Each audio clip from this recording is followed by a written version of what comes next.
Hey, there's all those lovely faces. All right. Is everyone in the right place? Yes, brilliant. We're working. Hello to those who are watching. Welcome to Eaters of the Earth. These four intrepid wanderers are going to try to survive, or try their best in this twisted landscape abandoned by the gods. First things first, we've got little cards now. Oh, bugger out. That ruins everything. Okay, hold on. I've got a little problem on the stream now that switches your position if I flip between these. But we have got little cards now that show everyone. I will have to fix that quickly in the break. Yeah, that's the only thing I've got to say in regards to updates for the channel. Should we just get straight into it? Recap? Unless anyone else has got anything. Shannon, you want to show off your lamps? Cool. So, last time, you had just about successfully exfiltrated the campsite of the Rayforte Legion with the dead body of Nuh, although a fading illusion reveals that possibly this is the wizard Ilech, your employer, or employer might not be the right word, the person you work for. The body of Nuh, or Ilech, seemed to briefly shudder back to life before expiring again, and uncertain as to what was happening and what to do, you decided to head back to the Rayforte camp and try to capture the hopefully still unconscious body of Rivet Chai, the bodyguard of Moda Rayforte, who you'd left behind previously. You believed possibly that the magic that Nuh had performed upon her dying body that had returned her to health was significant for some reason to Nuh or Ilek's masked ambitions. Finding, when you snuck in a bit of the way, that the alert had been raised and that the night guard had been heavily reinforced, it seemed too difficult to get to where you wanted to go just by stealth alone. So Aelie proposed to summon some terrible thing from beyond as a distraction. And while this hulking spirit of carnage tore into the campsite, Zurab and Barney snuck in, but in the midst of a raised guard and panicked and moving troops, you were caught. Beaten, your weapons confiscated, you were tied up and approached by a conscious River, interrogating you about whether you were serving Ilech. Zurab deflected by stating that they were here with someone named Nuh instead, and you escaped an implied immediate execution. Meanwhile, Aelie, spying their capture, left your companion Lox with the body of Nuh or Ilech and went into the Rayforte camp, offering aid against this recent demonic incursion you yourself secretly caused. Suspicious of you, really just kind of suspicious of everything. We ended with the soldiers around you confiscating your weapons and Ailie's staff and escorting you into the camp. Anyone got any questions, or shall we begin? Hello to Necro Kings, by the way. I did we do this to ourselves? Why? Only you can truly know that, I'm afraid. I'm just the DM. I just bear witness. So... Did they take things from me and Ailey too, or just from? Does Karilya have a dagger? Little knife, yeah, got a little knife. They'll have taken your little. Oh no.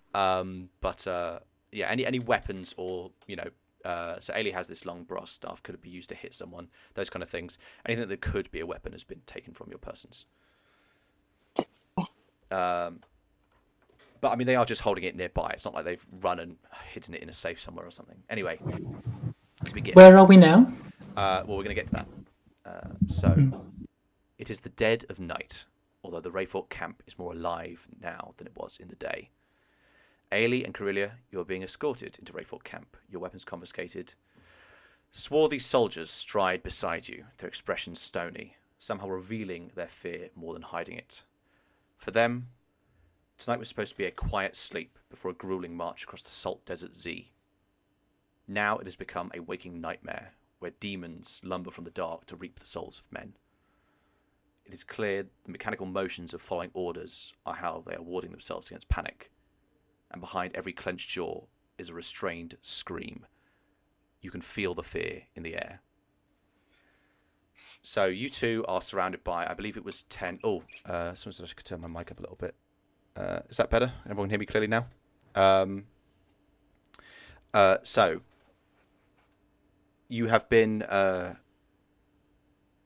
you've been taken by these soldiers. You're surrounded by, I believe it's 10 of them, because half of them split off to go find Lox and Nook, because you told them that your companions were nearby. You come past the periphery of the camp. You're free to step in at any point if you've got, if you want to do something at a particular moment. But if not, you are led through a bit of the ways into one of these more colourful tents. You see a banner flies up, denoting something. It bears the same 7-feathered plume of Thype. And you see that the person who is commanding the soldiers you're with goes inside the tent. The rest of the soldiers outside are more or less just encircling you, but they're kind of just keeping an eye on you and kind of between, and also their surroundings. Something perilous came from Noah and attacked them, so they're very kind of on edge of both strangers, but also just the darkness around them, and it is the dead of night. So, is there anything particular that you two are doing or thinking?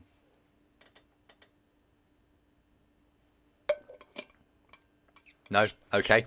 I was waiting for Amy. I don't want to say or do anything because I'm fucking petrified. Stop. Sorry, was it me and Harry or Shannon and that Grace? was Aelie and Karilya being escorted through the camp. We'll get to Zurab and Barnalegt, who have both been captured in a bit. We're just standing with the soldiers, is that right? Yeah, you're basically standing at the mouth of this tent that looks a bit officious, a bit military. You can see there's a number of soldiers stationed outside this thing. There's clearly a kind of a heavy guard here. Aelie is serene, but she portrays concern for the destruction around her. Okay. How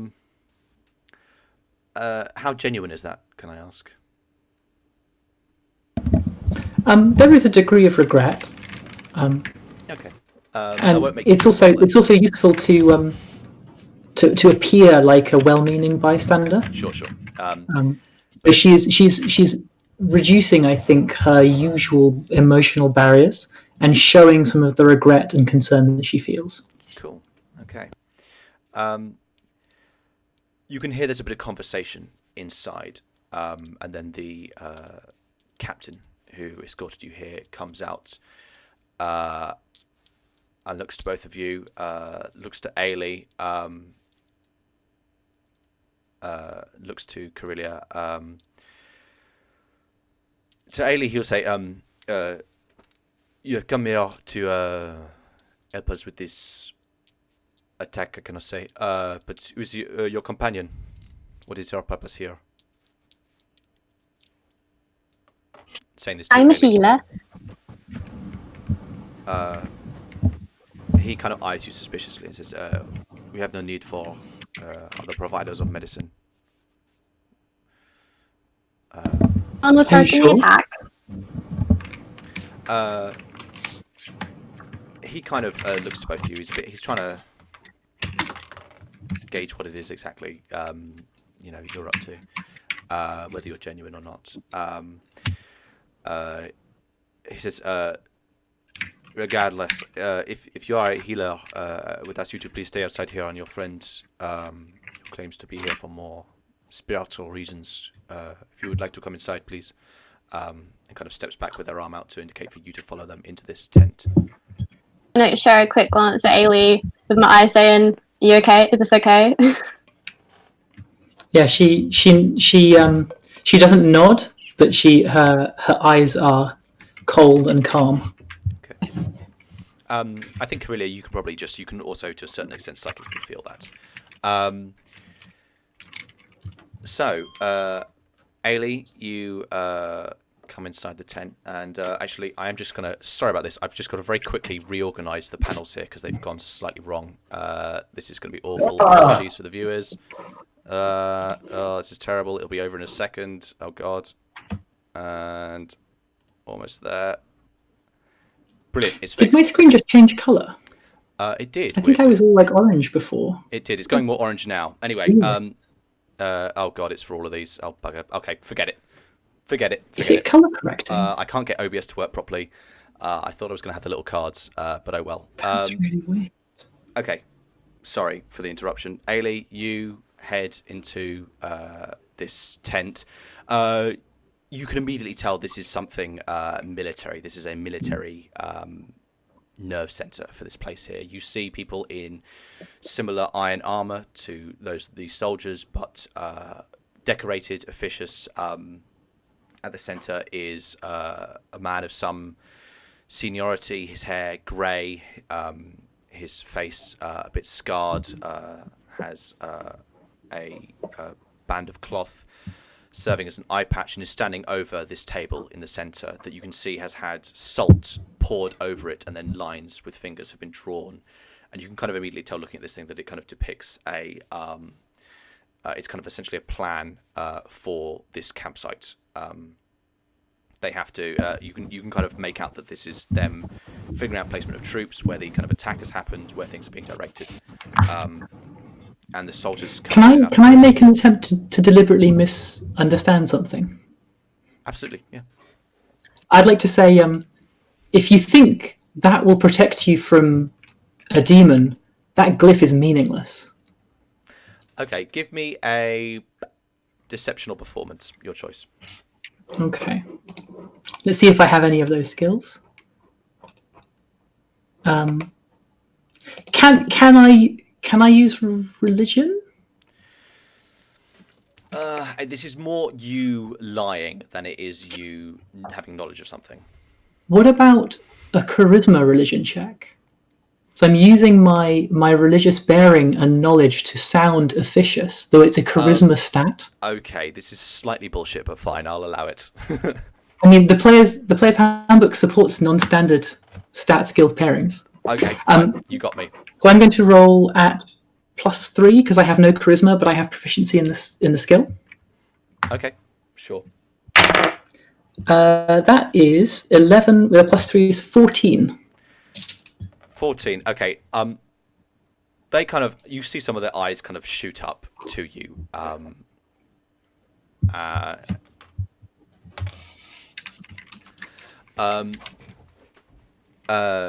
This one with the grey hair, the eye patch, you can kind of clearly tell is in charge, kind of almost exuding this aura of authority.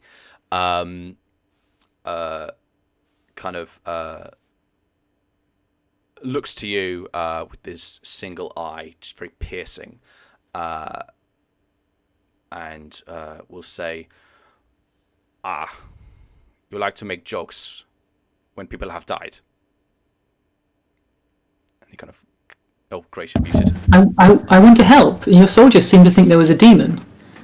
And salt, complex diagrams. You should know that you need a professional. He regards it, kind of goes, do not waste my time. Who is this? To the soldier beside. The captain is like, oh, this is a monk. Is it process? Kind of clearly a bit kind of nervous. She says, I spoke to your priest earlier today. And when your soldiers told me superstitious stories, I thought at least I could calm them, or if they're true, I could help. This general speaks. How can you help me? What is it you can do here? For a start, is there truth to the demon story? Give me a deception check. This is actually deception now. Okay. Checking if I have inspiration still. I think you might. I can't remember. I do, and I'm going to spend it to re-roll this too. And that is a raw 15. Raw 15. Okay. His one I'll eye use my inspiration. narrows. He will say, "This is true. We have been attacked by some strange creature. You say I spoke to a priest earlier today. Who is this? What is their name?" I don't know the name, but I assume Aelie does. So you spoke and I to say it. So you spoke to two people of significance. Extola Aldo was the priest you spoke to, and then the sage you spoke to was Inifredo.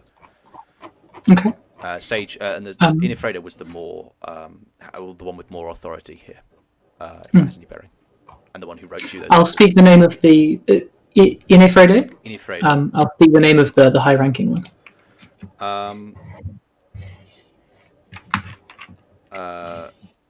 Here's one I raise is kind of recognise the name. Well then, looks to the captain. Send for Inifredo. If he's asleep, wake him up. This is important. And the captain kind of steps out of the room, gives a quick glance to Karilya, and heads off. We're going to cut. I will say one other thing. I'll say to the captain before we cut. I'll say, my companion, and I lower my voice like it's a secret. She is an Esper, but she has healing powers that you may benefit from. Okay. I tell you this in confidence. Tell a stranger this in confidence. Okay.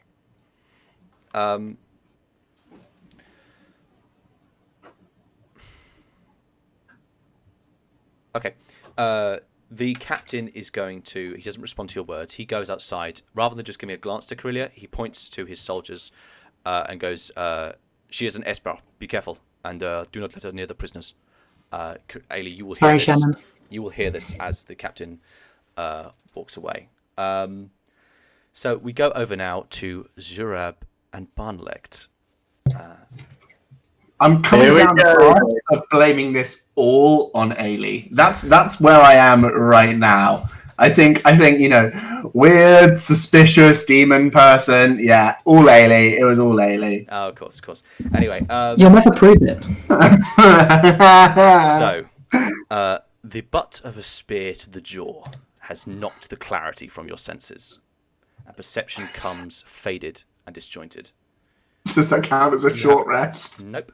You have faintly felt yourself moved, seen a swimming mess of colours, tasted nausea in the mouth. Something scatters over you, and you jolt awake with searing pain as a bucket of salt is cast upon you both. The white bounty of the desert crawls into your wounds, into your nerves, and agony returns the acuity of the mind. You both have a level of exhaustion. I'm going to give you that now. It's past midnight. You haven't slept all day. So you're very much pushing it here. You have not had a chance to long rest at all, so none of your abilities have refreshed. Is exhaustion just disadvantage on everything? So Remind one me. level of exhaustion is you have disadvantage on skill checks. If you reach, you get stacking debuffs as you gain more levels. If you reach 6 levels of exhaustion, you have a heart attack and die, or you just kind of die from exhaustion. Hues of white swirl together to form your surroundings. You are within a large tent, or 2 tents brought together, you realise. One is large and oblong, the other round and attached to the end to form something of an L shape.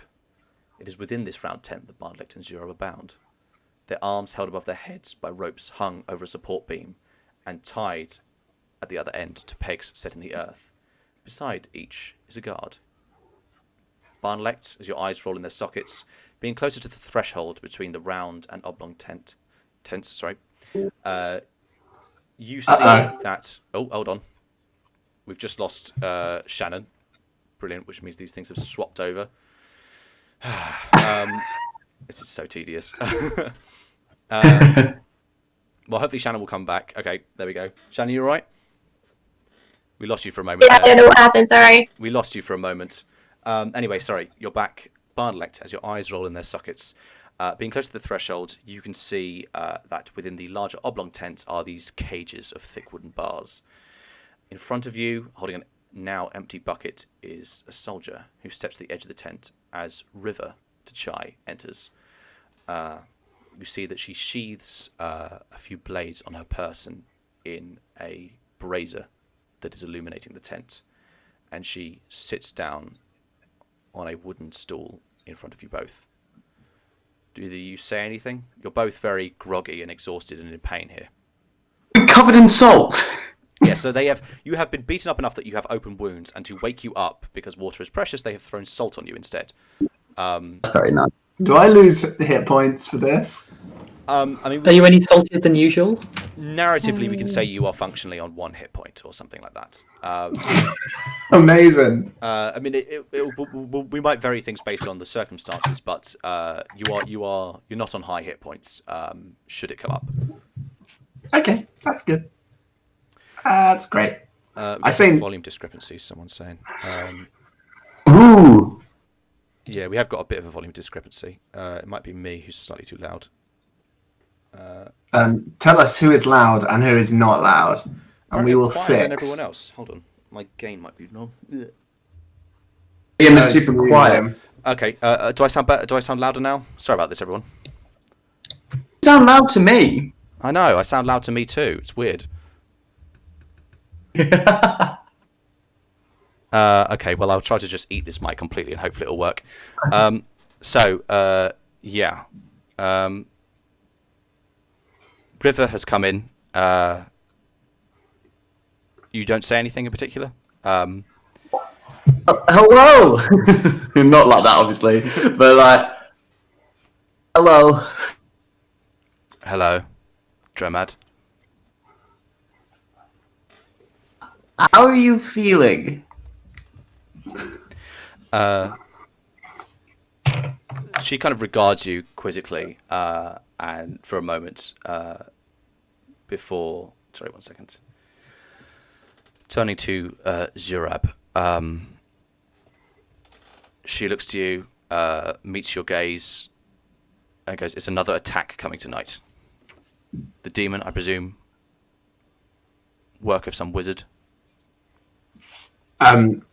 Listen, I'm not. I'm hardly versed in magical arts. I have no idea, but no attack from me or any of my compatriots should be expected. River, listen, River. You know me. I will, shell my own soul to shave my skin. And the guard beside you cracks you in the jaw again. Ow! To shut you up. She kind of looks to both of you and goes, "You were certainly associated with magic enough to steal something magical from us." Gulp. Does Barney comedically say gulp out loud, or? No. That was. I think I am gonna come clean. Actually, I think I'm gonna go full ahead. Because she knows. Fuck it. Yes. This is what we were sent to do by the curious Nook person. I had no idea what it was. Just some. I don't know. What's the word for it? Just a thing. I've forgotten. Curio, oddity, trinket. Yeah, some trinket from the tent over there. That was our task, and we succeeded. But you can have it back. I have no care for it exactly. Hold on. Is that how am I now? By the way, volume-wise, am I slightly too loud? Well, for us, you're pretty fucking loud, but I don't know about the stream. I'm trying to get this sorted for the stream, but I don't think I'm doing it right. Well, stream, tell me if this is too loud, too quiet, whatever. I'll try to get it sorted. I know it's a bit loud for me, weirdly. We can turn loud. Liam down in Discord if it lets him be loud enough for the broadcast. I don't know. Okay, well, hopefully this is good enough for everyone. I'm just going to have to make do for now. Thanks for helping us with this stream. Tell me if I can keep editing things or not. Right. Necro King says loud. Yeah, well, see, this is the thing, as I've put it down to where it was before, and they're saying it's very loud, so I don't know now. I've got no clue. Maybe my tech's failing. This is an old mic. Anyway. Your volume did just jump, so it might be that something that was weird is now unweird. That might be the possibility, actually. Sorry about this, everyone. How loud am I for the group, for the players? Am I decent volume? Lovely, actually. Okay, cool. Well, hopefully this is good enough.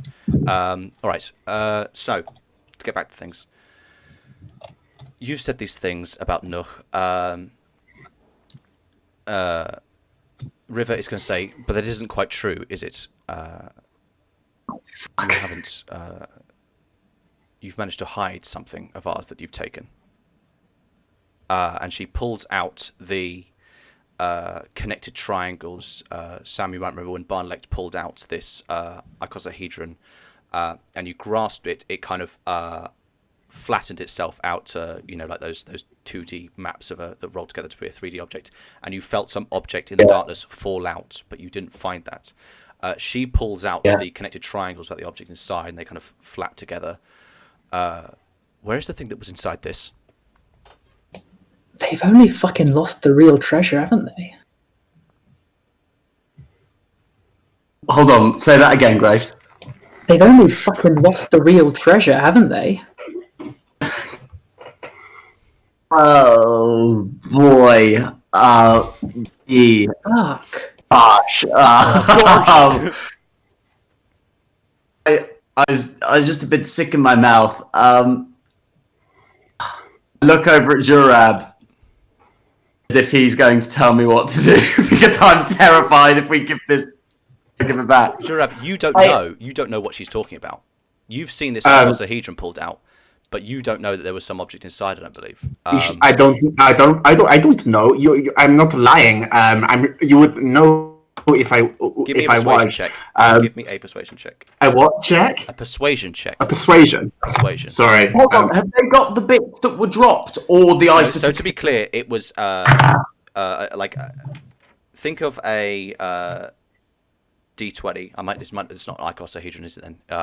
Think of a D20. The triangles that make up that have flattened out to become a flat series of triangles that kind of flap together now. That's what You felt an object inside of it when it unfurled fall out into the dirt, but you didn't pick it up or anything. And they, as you might remember me saying previously, on a 4 on their investigation, didn't find it. So they are now asking after you where it is. I think we technically failed, even though we escaped, because we lost the thing inside the thing we were meant to steal. To be clear, you weren't told to steal this. You were just told to disable it. Oh, yeah. Oh, this was something. I got a Well, 14 on my persuasion, by the way. You got a 14 on persuasion in saying you don't know what she's talking about. It's the truth. River, yeah, sure. River will indicate to the two guards beside you and to Barnalegt, and they come over and begin to untie his hands while River stands up. She, with a foot, pushes over her wooden stool to beside Barnalegt. Barnalegt, you kind of collapse into the arms of these two soldiers as you're untied from your exhaustion. And she looks to you, Zurab, and says, "Do you know what the punishment for thievery is in Thype, Zurab? You were there for 5 years, I'm sure you know." Do I know? Probably not. Well, I was a thief for quite a bit, wasn't I? So yeah, can I know? Yeah, but you didn't get punished as a thief when you were caught. Okay, fair enough. No, I don't. But you have to believe me. This is okay. She says she indicates to the two soldiers and to the stool, and walks back over to this brazier where she's put the knives in. Does Zurab saying anything? Sorry, put the knives in what? The brazier? When she came in, you saw there's a brazier there. She has put the blades of these knives into these things. I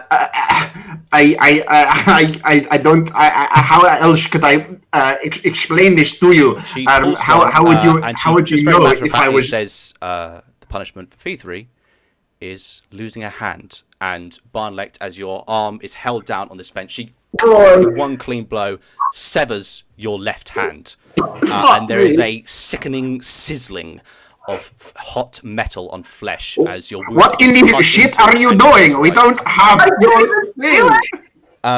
Sam, can you give me a Constitution saving throw?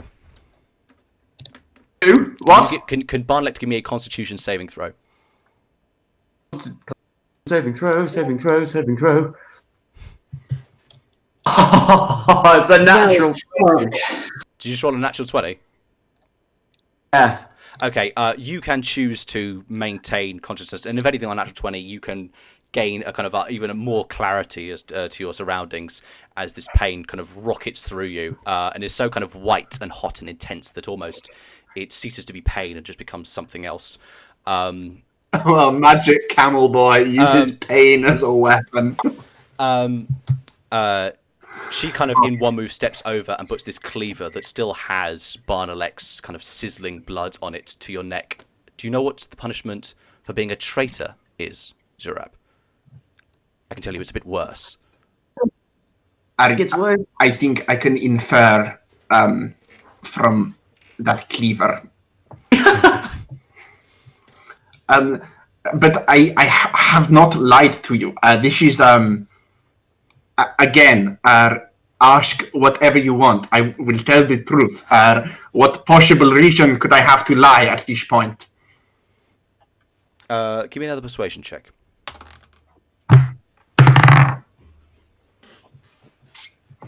Do I have inspiration? No. I'm so scared. Right. It's supposed to be scary. I'm gonna die. And I have plus 0 on persuasion anyway, so that's a 9. A 9. Okay. She is going to look to Barnalegt, to the soldiers, tie this one back up, and then leave us. One of the soldiers kind of goes to protest, and she just kind of shoots them a look. Barnalegt, you're tied back up without a wrist. Now you are tied. Your other arm is tied by the elbow, but you are back to being suspended. And the soldiers. What happens now? Sorry. What happens now? I shout. In between the pain, you kind of mumble out this sentence. She says, just not breaking eye contact with Zurab, I have some questions I want to ask privately. The soldiers leave, and she steps over to Zurab. Your hat isn't there anymore, and she just kind of reaches behind your head and grasps your hair. And she kind of is almost like breathing into your face directly. What is it you did to me? I woke up with no memory after you were here. I know you did something.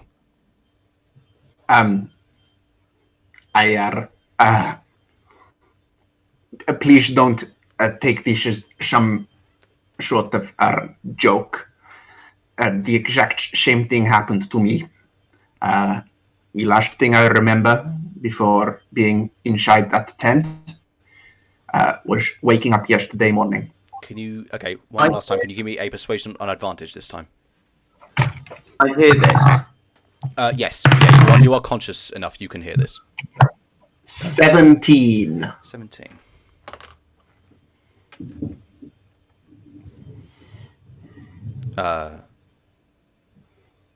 She lets go of your hair. Oh, we've lost someone again. Oh god, this is all going wrong now. And it's Sam. It's Sam this time, and the whole stream looks terrible now. Oh god. He's back. And now Sam's coming back in, so your positions are swapped. Oh, I wish there was a better way to do this. It swaps back automatically when his video starts. It's fine. Sam, can you hear us? Normalize. Yes, I can hear you. We can't see Hear me? which means that everyone's video feed has swapped in the stream. Okay. No, I'm back. We're back. Okay, brilliant. Oh god. Let's just normalize dropping out for a moment to get to unleash your anxiety. Yeah, we should normalize bad streaming. Anyway, River has looked to Barnalegt, and I suppose this is true for you as well, Dromad. In reference to just to catch you up, Sam. So she has just spoken with Zurab about having no. And Zurab's just said he doesn't remember a thing. Yeah, and she appears convinced of this. Look, I died myself. a lot of stuff went down. I can't remember a thing. You died yourself. What do you mean? But all I remember is you beating the living bejesus out of me, and now you're doing it again. So look, I don't know anything. Okay.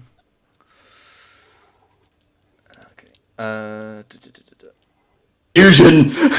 Sorry. Confusion. I'm just gonna throw confusing things at her, and hopefully she'll empathise with me.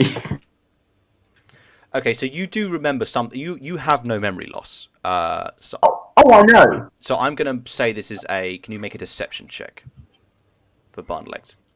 Roll well, Sam. Roll well. Because What is it? Sorry, deception, yeah.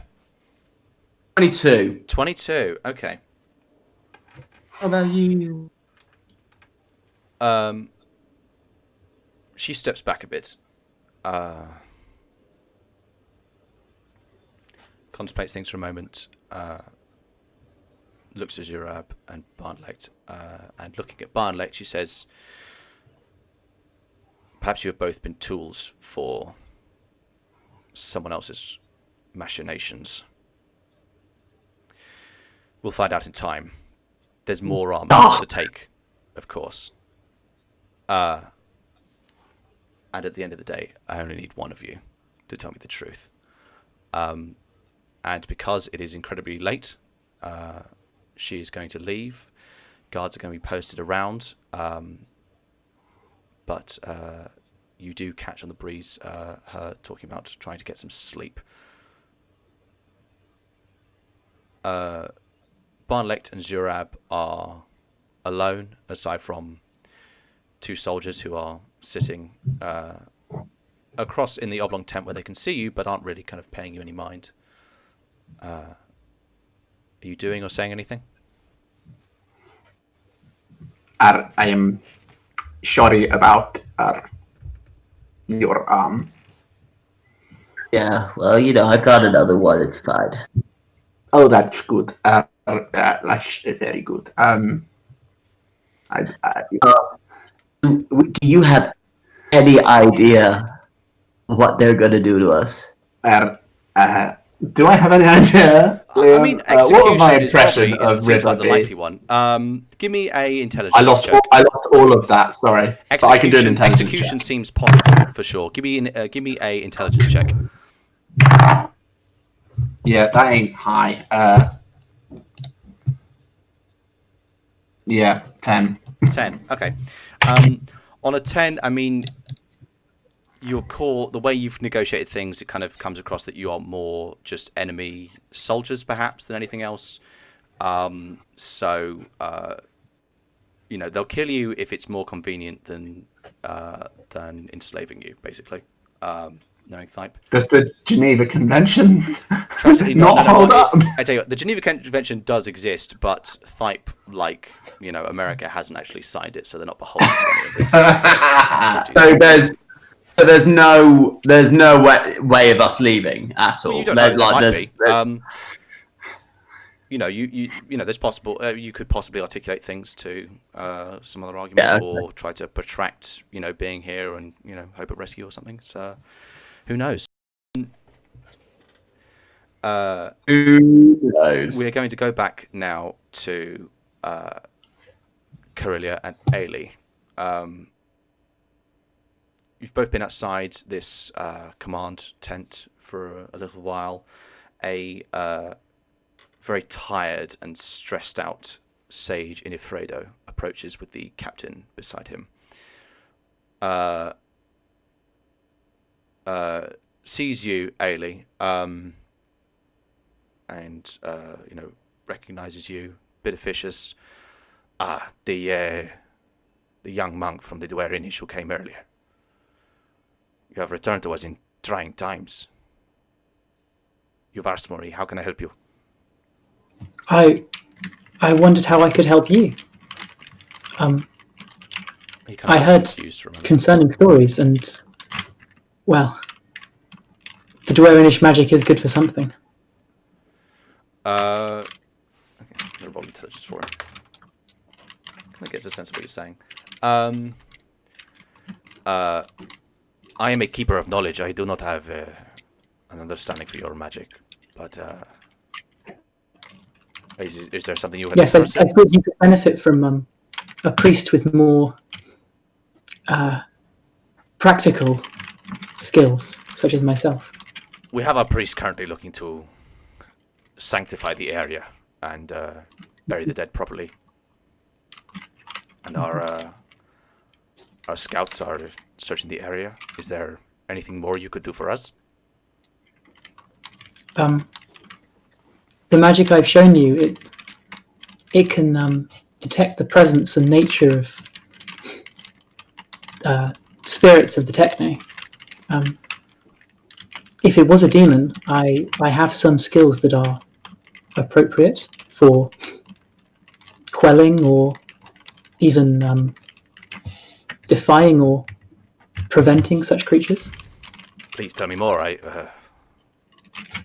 I am ignorant of the abilities of the Dwarenish. If you could give me more information. Well, I would require my my relics to be in any way potent. Give me a persuasion check. Okay. Typing in the background, by the way, Grace. Oh, sorry. I'm afraid so. I rolled a 5, so with a bonus of 0, that's a 5.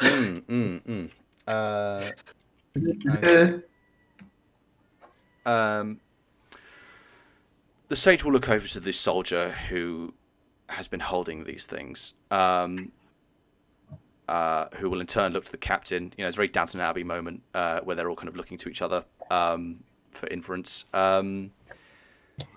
Liam, do you watch Downton Abbey? I did back in the day, but I stopped Jesus.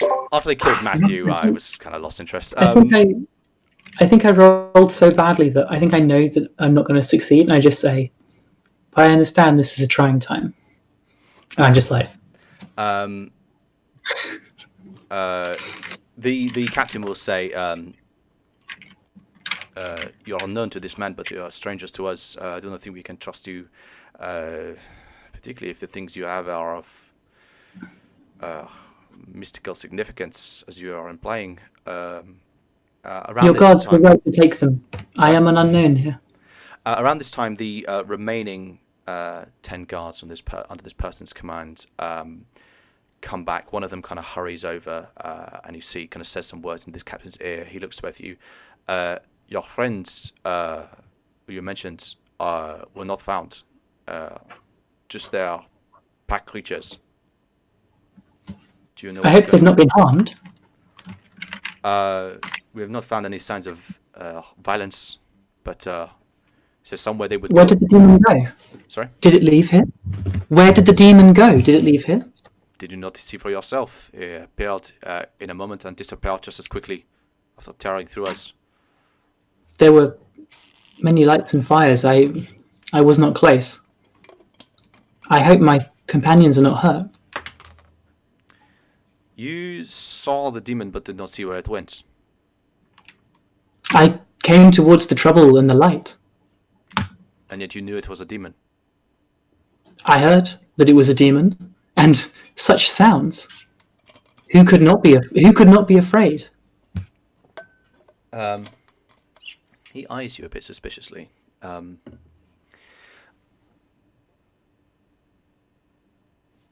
Okay, let me just think about what If we're talking about keeping notes, I have so far been maintaining a story that I was told it was a demon, and I've been offering my help as if there was one. Mm-hmm. And I'm playing this as I'm following their belief that it's a demon, sure. And they haven't told me it isn't. And that's what I'm going to lean on if pressed. I'm going to say, was it not a demon? Okay, I'm just trying to think of how they're going to respond to this.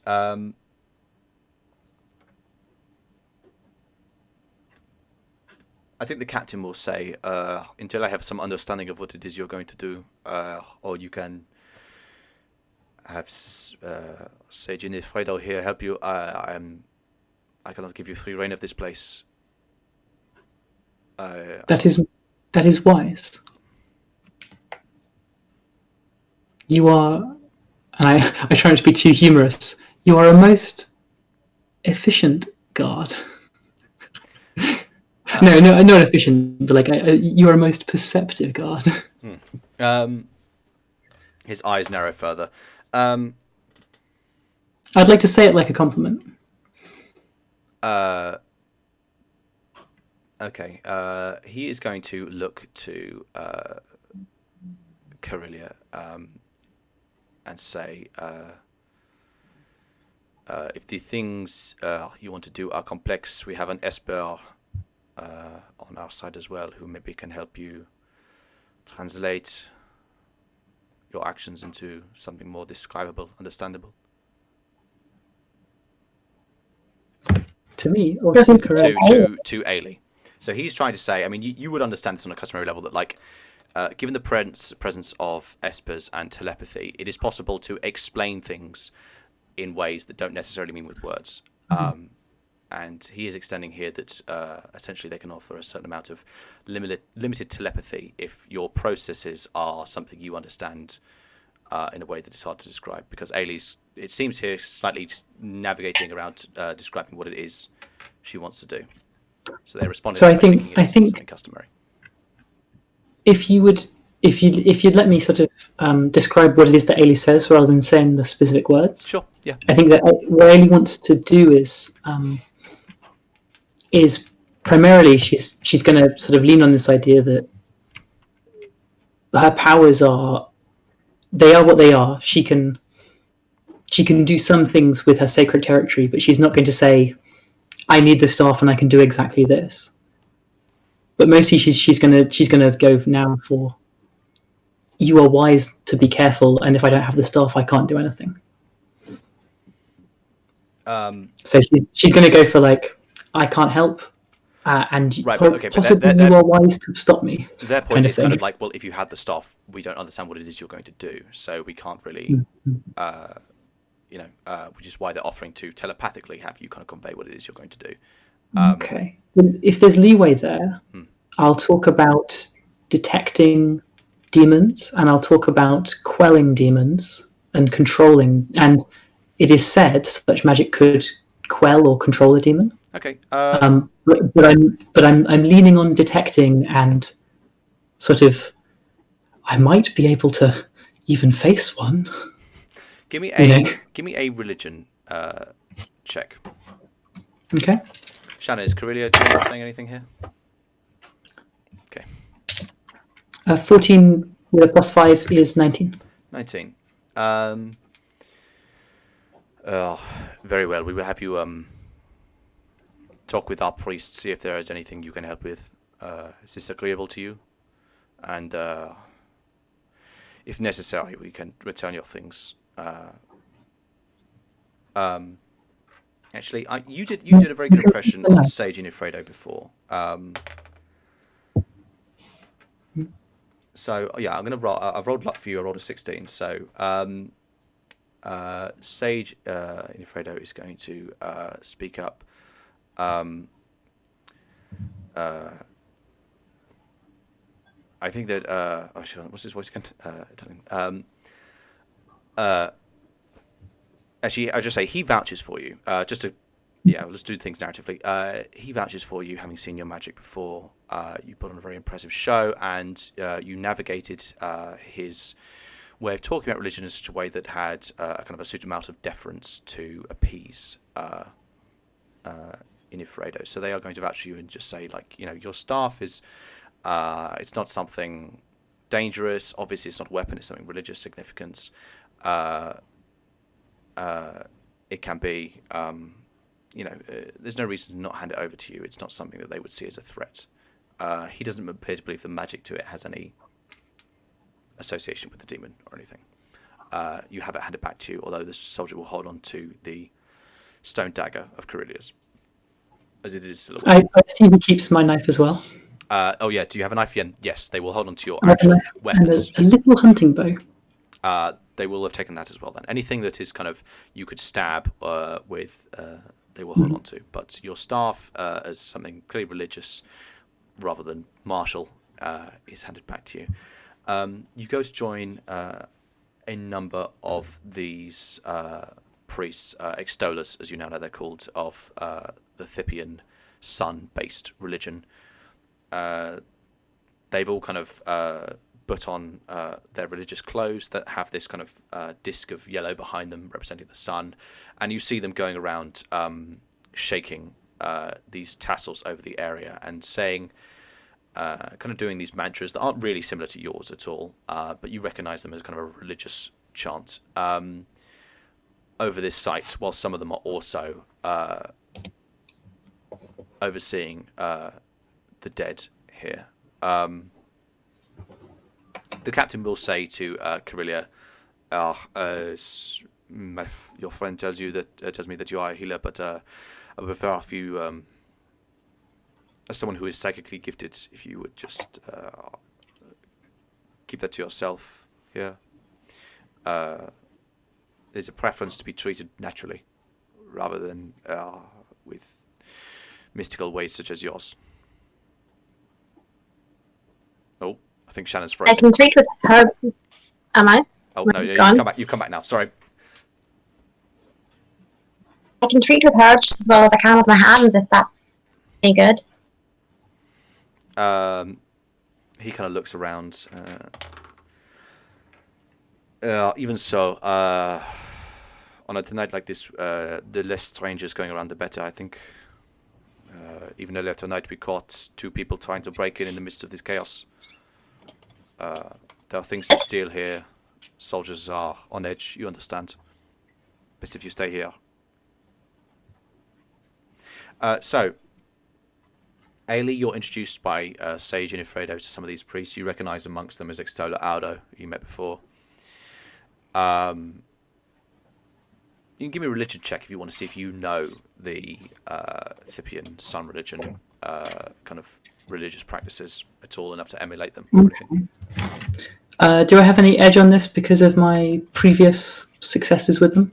Yeah, I will say because you've got a very good roll for their history, I'll give you advantage on this check. Okay. I rolled a 2 and an 8, and that means I rolled a 13. Yeah, you don't really know the religious steps here, but Can I present myself as an eager and somewhat well-educated student?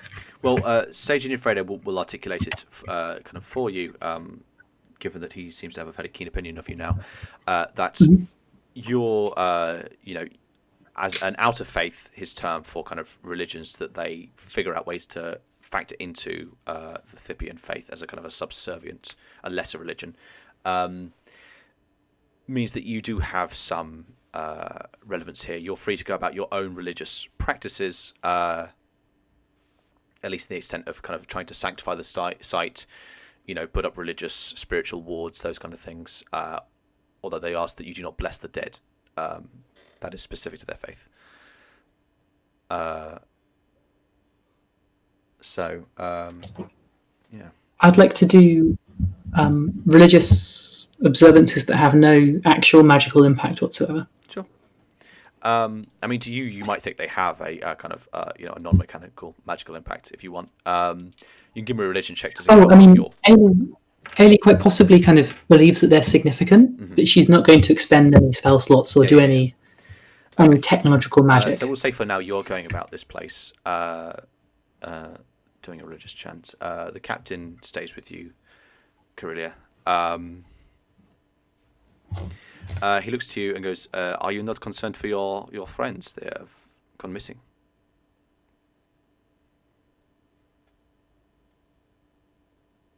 I imagine they just ran away from the chaos. Well, you came towards it.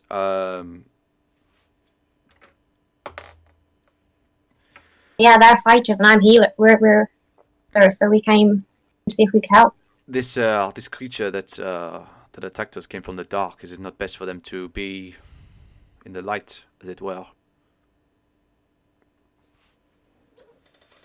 They came to attack the light. Probably they wanted to get away from it. It's an interesting way of looking at it. You have a little bit of small talk with this captain. Is Karilya doing anything? here, because you've effectively been told that they do not want you using psychic healing or your own herbal practices. They seem to have a certain views on kind of how the dead should be treated in a religious way. That excludes your. I have the sense that if I used any kind of magic, they would know. Or I mean, someone. I was sending that little magical impulse. By and large, you'd need another Esper to sense those kind of things, and they have mentioned there's another Esper here, but you can try to sense if they're nearby if you want. Okay, give me a skill check with your spell attack modifier, please. Okie dokie.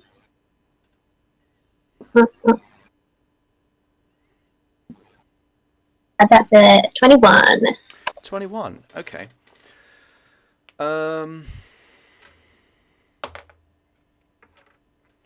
You extend your psychic senses.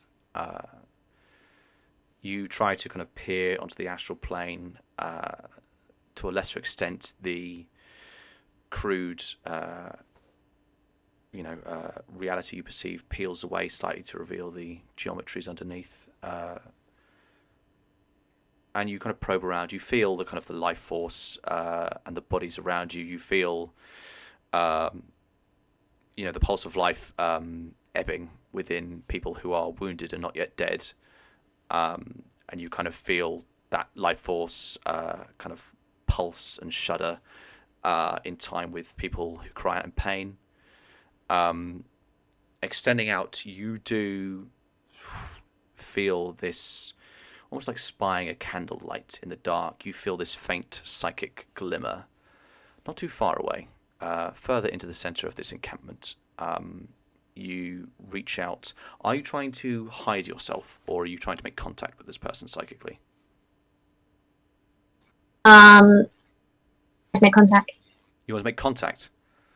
Okay. You extend out your mind and gently caress against this psychic glimmer, which at first recoils, and then gently you begin to probe each other. A voice in your mind comes into being. Hello?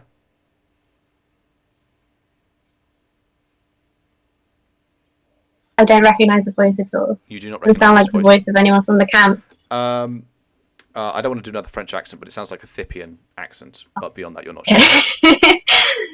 Okay. The stranger in the camp tonight, I came by to see if I could offer any assistance. Who are you? Another Esper? Why are you here? She seems confused, if anything, by your offer to help. And the way things are, kind of psychically contacting someone, it's a bit more kind of emotional stream of consciousness. There's a kind of you sense a kind of confusion from their end at first. I want to give her a taste of my magical abilities, so I send over the fact that I'm, gifted with healing. Okay. You kind of through where you've extended your mind, you flow something out, feel it flow into them, and there's a kind of you are different to me in talent.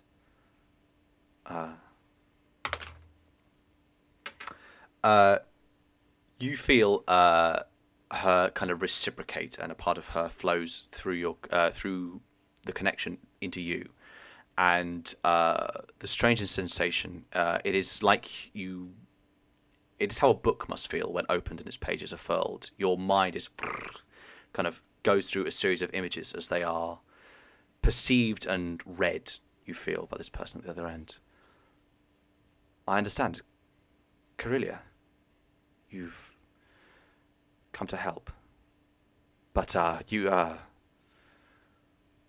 psychic aid is not something the people of Thype are interested in. My audio's gone bad again. I I'm thankful you've come here, but tonight is a bad night. Can you give me a wisdom saving throw, Shannon? While she is kind of probing your mind. Okay, I'm good at wisdom. I got a natural 20. Okay. I'm going to stop using that dice because it seems too good. You don't know if it's by instinct or intention, but you feel that this psychic influx into your mind, this demonstration of telepathic power, begins to probe into your recent memory, which would regard thinking of kind of the experiences of what happened tonight, and in response to that, you put up psychic guards, and her touch kind of recoils. I get any reciprocation? Like, he knows my name and what I can do? Yeah, okay, actually, I'll say on a good enough roll. You get the name Mosaic speaks to you. And actually, I would say when you pushed out your life force, because it would have given you a sense of her, you will perceive a. Hold on, let me look up a description because I can't remember what she looks like. A thin woman of olive skin and black hair. A pattern of multicolored triangle tattoos paints a rainbow from beneath her thin eyes to her left wrist. You perceive this woman. I'll say at this point, you have a sense of her ability. She's a minor telepath, so she's more gifted at telepathy than you are, but you can feel you are a stronger Esper. You have a greater psychic glimmer than she does. Mosaic is... I don't know her, but you guys know her, right? Zurab does know Mosaic. Yeah. Yeah. Okay. So those are the things you sense. Your minds are in contact. You felt her kind of probe into your recent memory, and you've recoiled at that and kind of pushed her out of that area. And you feel if you wanted, you could push her entirely out of your mind and memory if you wanted. If I feel like I can keep her out of the places I don't want her to go, then I won't push her out completely. Okay. You have a problem with your recent memory. Is there something you don't want me to see? This is a strange and We just met suspect each other. night. I'll go tell her a stranger entire backstory on first meeting. We are telepaths. We can know each other in an instant. What are you doing here, Okay, Karilya? tell me something you wouldn't... Did you just come to help the injured? Grace, you've gotten Wherever really I go, red. I'm going just to help the injured. Sorry? Wherever I go just to help the injured, which is technically not a lie. Okay, I'll let you choose perception or deception here then. Perception or deception? Sorry, persuasion or deception, not perception. Sorry, persuasion or deception. Okay, well, I'll go with persuasion, even though they're both the same. And that's a 12. A 12. You feel the telepathic equivalent of a narrowing of the eyes.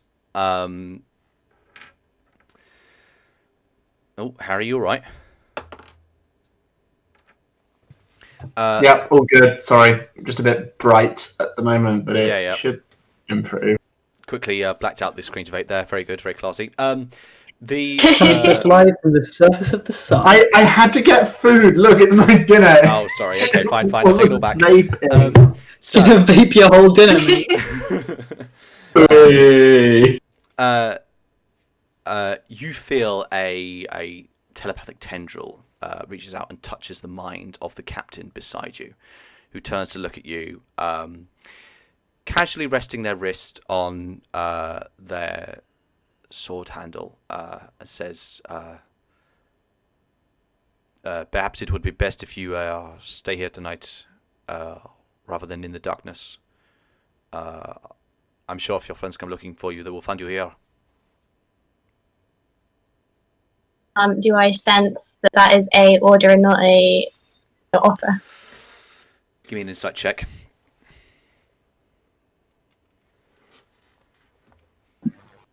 A natural 20 again. I promise I'm not lying. No, I believe you. Okay. Yeah, you sense. I think, given how you've done with the psychic stuff here, you sense that Mosaic has reached out and kind of psychically given this person the order that. Yeah, I'll say on 20. They don't believe you are a threat, but they suspect you enough that they think you should be here until you can be more scrutinized. Yeah, they have reached out and tapped this captain to keep you here until they can, until something else can be done. To the extent that if I tried to leave, I would be stopped. Yes, possibly. Yeah. Then I want to say, I'd be real grateful. I'm terrified of going back out there. The captain kind of looks around, makes eye contact with a few soldiers. That is good. We shall have a room made for you. I hope you are not too uncomfortable. And way better treatment than Barney and Zurab. I hope you're not too uncomfortable with sleeping near soldiers. And looks over to Aelie. A room will be made for your friends as well. And a couple of soldiers at some point will come over to Aelie and say that they believe it would be best for your safety for you to stay here tonight. And you catch the implication that they're not asking. So that's what's communicated to Aelie. I think Aelie enthusiastically agrees. Okay. Like she'd been hoping to be told that. Cool. Okay, so you are...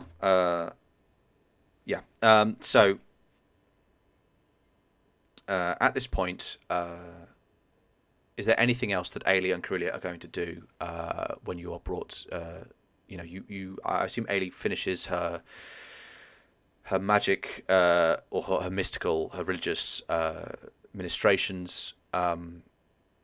Is there anything you do, or are you shown to your beds here?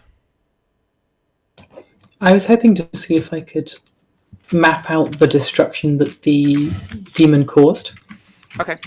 Yeah, I mean, you can just kind of see it, essentially. You can see where these tents have been trampled and struck, and it did this horrible thing where it kind of almost peeled off a part of itself, and these rays of unholy light descended and set ablaze to this place.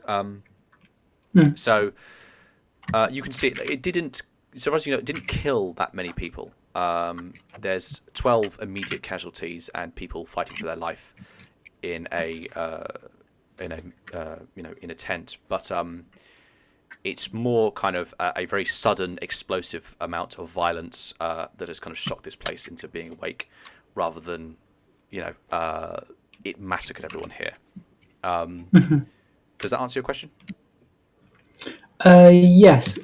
My goal, however, had been to sort of explore deeper into the camp by using, patrolling the extent of the damage as the reason. Okay, so the demon didn't stick around for very long, so it didn't penetrate. No, there's not like a swath of damage. No, It's just like not a swathe of destruction. It attacked the periphery, flattened a few soldiers, set fire to a few tents, and then disappeared into the night. Cool. So you wouldn't, on religious grounds, be able to go further into the tent, at least just to sanctify the site. In that case, I'll probably bide my time, and I'm going to look for a choice opportunity to request speaking to Inafredo and see if I can get invited deeper. Okay. They're like, I must sleep for now, but I can talk to you in the morning, please. I'm an old man. I thought maybe if he wasn't like directly next to me, I might have him send a note or something to be like, please may I speak to you tomorrow, kind of thing. Sure thing. Absolutely. You can have that done. Okay. So both of you go to.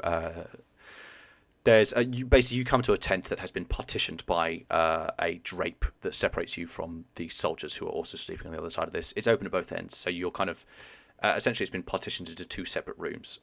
So you're not directly interfered with the soldiers, but you can hear them on the other side of this curtain. while you return there and you begin to feel the weariness weigh upon your bones, it has been a long, long day. We are going to go to break for now. We'll be back in about 10 minutes. Everyone stick around. Let's find out what happens Hey, next. you got to be shitting me. I would just wolf down my entire lunch Sorry, in like Harry. 10 Break seconds. time.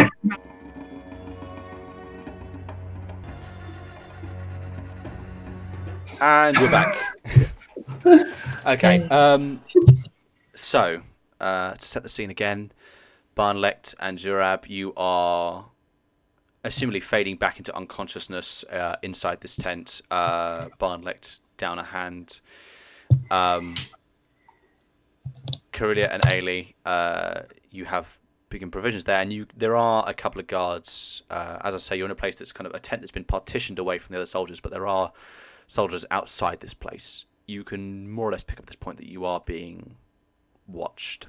Karilya, you said that. Sorry, Shannon, you said there was something else you wanted Karilya to be doing psychically in the break. What was it? So I think because I've had psychic link with Annie and Jura before, Mm-hmm. and I was going out to find the other Esper. Yeah. I've also been testing if I can sense where they are in the camp. If I can't do that, that's okay. Okay, But yeah. Give me a that'd be separate. great. Give me a separate. Just a wisdom check. Okay. Have we? Sorry, whilst that's Okay. happening, Yeah.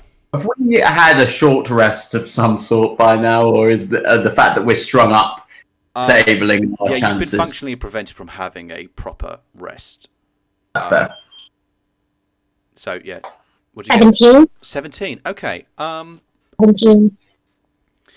I would say you don't do it instantaneously, but this idea occurring to you, you continue the expansion of your psychic senses, and you find that the problem is in reaching out this way.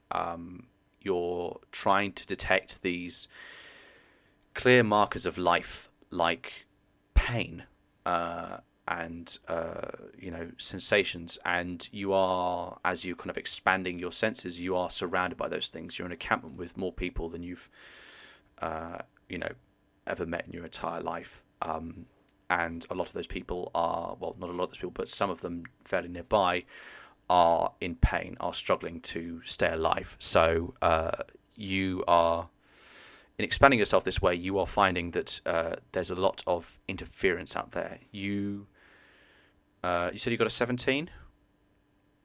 Okay, I will say that it is impossible for you to, as of yet, expanding yourself in this way, filter out all of the static generated by all the people here, as it were.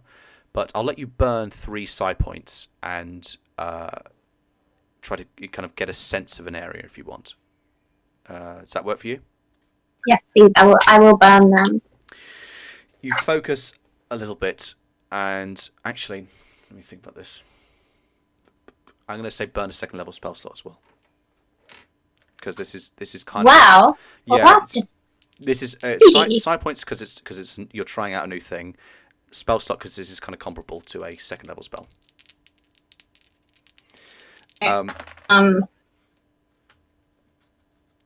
Okay. Aelie, you just see Karilya is sitting there, kind of eyes closed, brow kind of increasingly furrowed, and Karilya, as she extends out her senses and begins to kind of just catch these faint hints, when you're going through a radio and you kind of occasionally catch snippets of the voice you're looking for.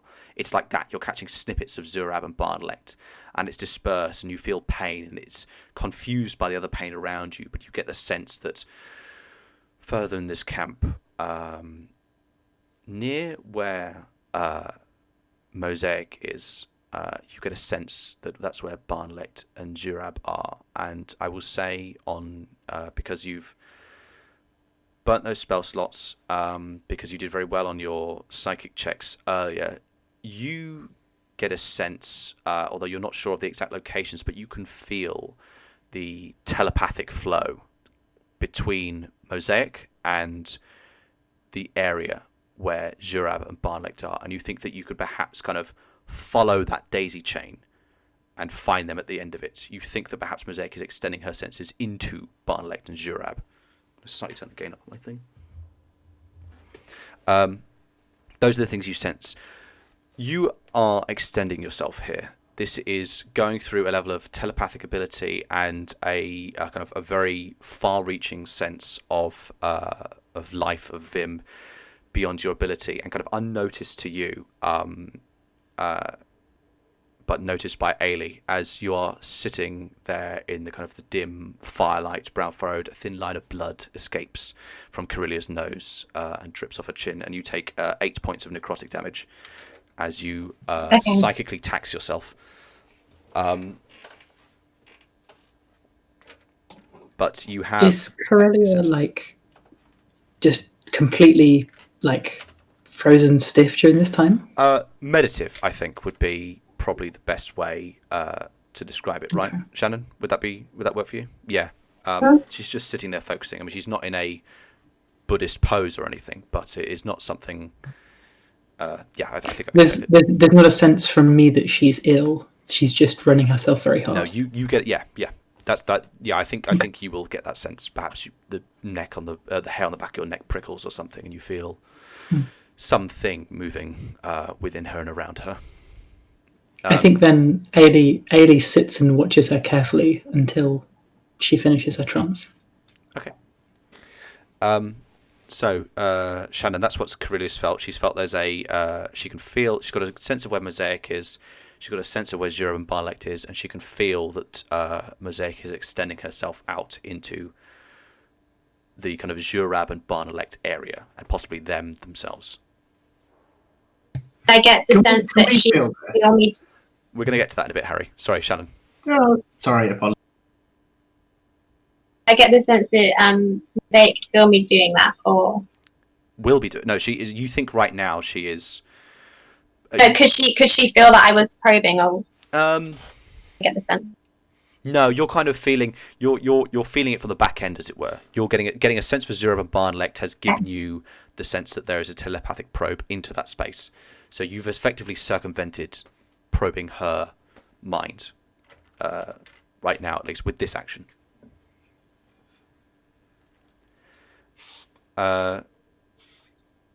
Is there anything Aelie and Karilya are doing?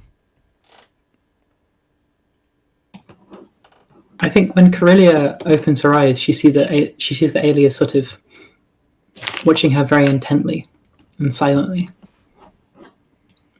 and she says, Like that's normal for Aelie. "Yeah," and she says, "Are you okay? Are you well?"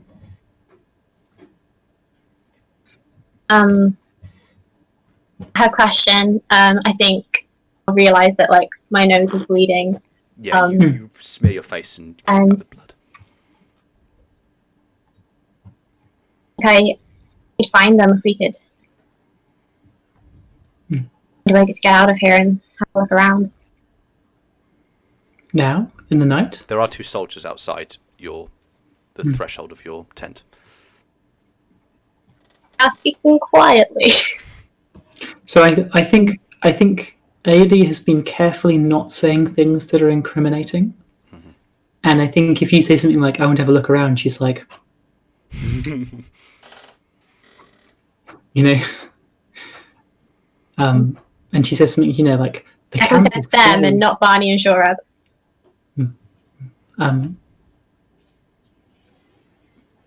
I think Aelie says something like, "Have you been able to help anyone?"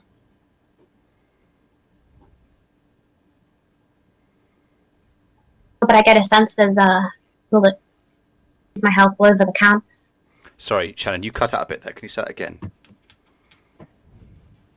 Sorry. Get the sense that there's people that could use our help towards the center of the camp. I see. We should see if we can offer our assistance. I also like to use telepathic message to convey to Aelie exactly what it is that I did without saying it out loud, obviously. Sure. Okay. Seems like a great idea. I mean, if anything, with telepathic message, you don't necessarily have to reply to say. that? You can give her the idea of it, as it were. You can convey to Aelie this sensation of reaching out, feeling these flickers of Zurab and Barnalegt in this area. So I'll say that Aelie also has a sense of where they are. Is it possible to reply in this way? I believe you get to reply. Yes. I don't think so. Oh. Yes, you do. I'm sorry, Yeah. I lied. I think then Reply. Aelie sort of is just sort of like she gives a sense of her general intention of getting close and seeing if she can sort of get under the skin of anyone nearby, and then seeing what can be done. Because she still believes that River is somehow significant, and I think, based on what we said, she thinks that River was killed and then healed and then carried and left behind.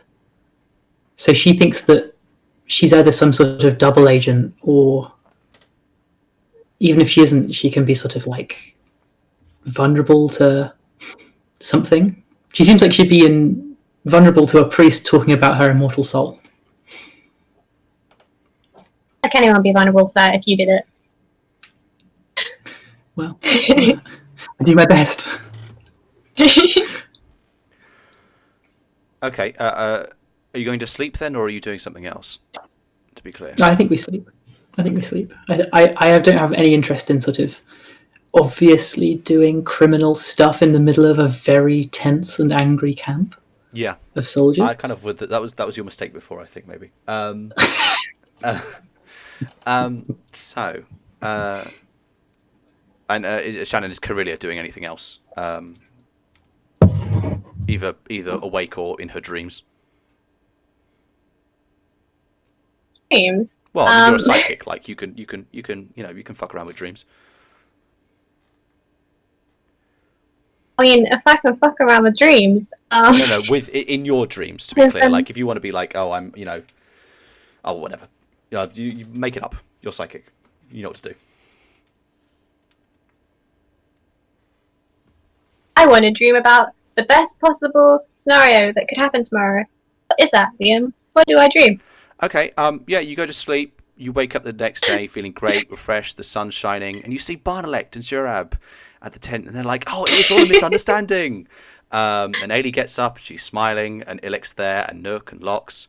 And all your friends, you link arms. Lox, you're alive. And you saw Barney, through the I love sunset. both of your hands. They're so great. Yeah, Barnalegt raised his hands. He's got 3 hands now. You don't know what the meaning of this is. And then you wake up again, and you realise it was all a terrible dream. Okay. So I'm going to give... So Zurab and Barnalegt, you do sleep. You gain the benefits of a short rest over the period of a long rest. Due to your circumstances, you can't properly long rest, but you're getting a short rest out of this.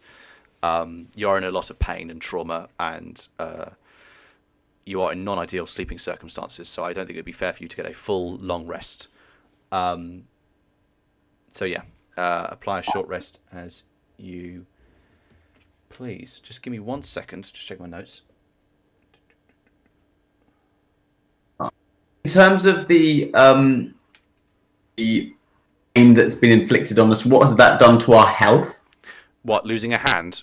I mean, Yeah. Oh, okay. In terms of the kind of the torture, being beaten and having salt thrown on you and so on, that is, I think it'll be case by case. If you get into combat, I might give you half your health or something. If we, if other circumstances, narratively, like getting your hand chopped off, you kind of count as having 1 hit point. Those kind of things. Is that right? Right. Cool. Yeah, thank you. Karilya, while sleeping, can you give me a, let's just say, yeah, just do another check using your spell attack modifier. Spell attack modifier is just my charisma bonus, right? Charisma plus proficiency. So I think it's +7 for you. And can Zurab and Barnalegt give I was me at 18. 18. Okay, cool. Get to that in a sec. Can Zurab and Barnalegt give me wisdom saving throws, please? By the way, do we lose exhaustion now that we had a short rest, or do we need a long You need rest? a long rest to lose exhaustion. All right. Sorry. Wisdom saving throw. Wisdom saving throws on both of you. You don't have disadvantage because it's not a skill check. Yeah, you're not, 15 plus. On disadvantage, was it? Sorry. it's not on disadvantage. So your It's level 1 of a- exhaustion only gives you disadvantage on skill checks. This is a saving throw. Is a dirty 20. Dirty 20. All right. And 22. 22. Wow, very good. Jesus. That's very, very lucky. Good lord. Not tonight. Zurab and Bunny's Barnalegt, lucky even without rolling. you have troubling dreams, not just in the sense of the anxieties of your circumstance, but throughout it there is a perennial sensation of being watched, like someone is boring their eyes into the back of your head from behind you while you go through whatever nightmares or escapist dreams you go through. But nothing further than that. Karilya, what did Karilya get? An 18. Okay. So nothing much further else happens, but having kind of expanded your senses in this way and had this chance to, as I say, kind of almost like going through radio channels and catching snippets of a voice you recognize. In the night, in your dreams, you think you catch, similar to how you caught snippets of Zurab and Barnalegt, you think you also catch snippets of Lox and Ilek somewhere, not too far away. You catch the kind of the snippets of their voices or their mind, those kind of things, in the midst of your dreams. And you wake up the next day. Zurab and Barnalegt, you're going to come to hearing voices nearby. Actually, On the back of my like dodgy dreams and shit. Yes. Can I say to Barnalegt, listen, we need to just don't try anything stupid. Tell them the truth. Don't try to deceive them or anything else. Okay, so should I? Are there people around us at the moment? there's two guards, but if you kind of speak under your breath, you more or less can conceal what you're saying. Okay, so like, try and help the trinkets. Honestly, I do not know what this trinket is, but yes, why not? We should cooperate as much as possible. Like, Sorry, Sam, did you give me a thumbs up? Because I think if so, you used a hand that's been cut off. So your left hand you've lost. that was my right hand, actually, Oh. whereas my left hand's been cut off, Harry. Sam, So, good for you. Have inspiration. Harry, the rules lawyer.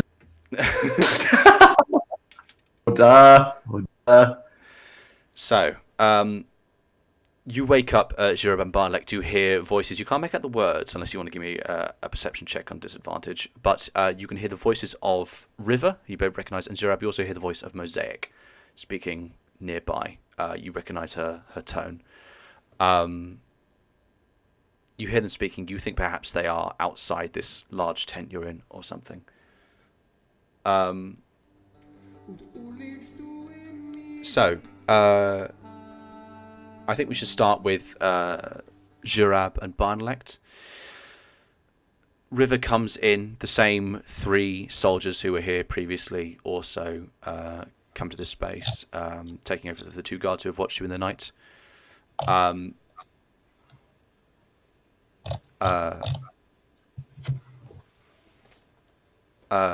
One of them, I think River will kind of contemplate you both first and foremost. Does anyone say anything in the silence? You can pretend to still be asleep if you want.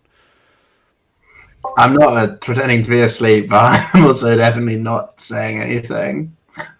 Yeah, same. Just gonna wait and see what she says. Okay. Just sulking.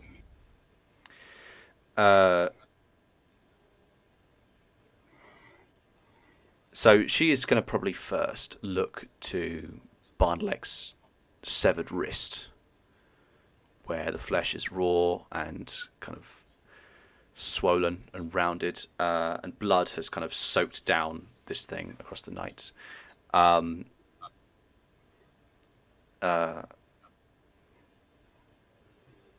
She's going to look to Barnalegt and say, the severing of a hand can be a fatal wound. That's why in Thype we heat the blade first to sear it closed before the blood is lost. Thank you. Um, He says that. Like genuinely. and she looks down to the brazier that she last night put her knives in, today unlit. This place is illuminated by the sun that is permeating through the white cloth here. She says, but now I have no fire to heat a blade. Oh no.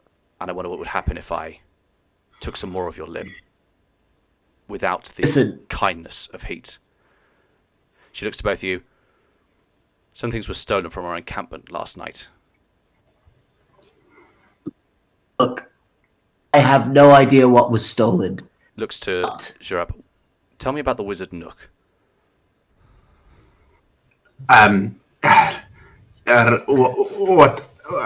What in particular would you like to know? I'm not acquainted with the mechanics of whatever spells or magic Nook was able to perform. We were asked to do a task. This lisping is getting quite bad, isn't it?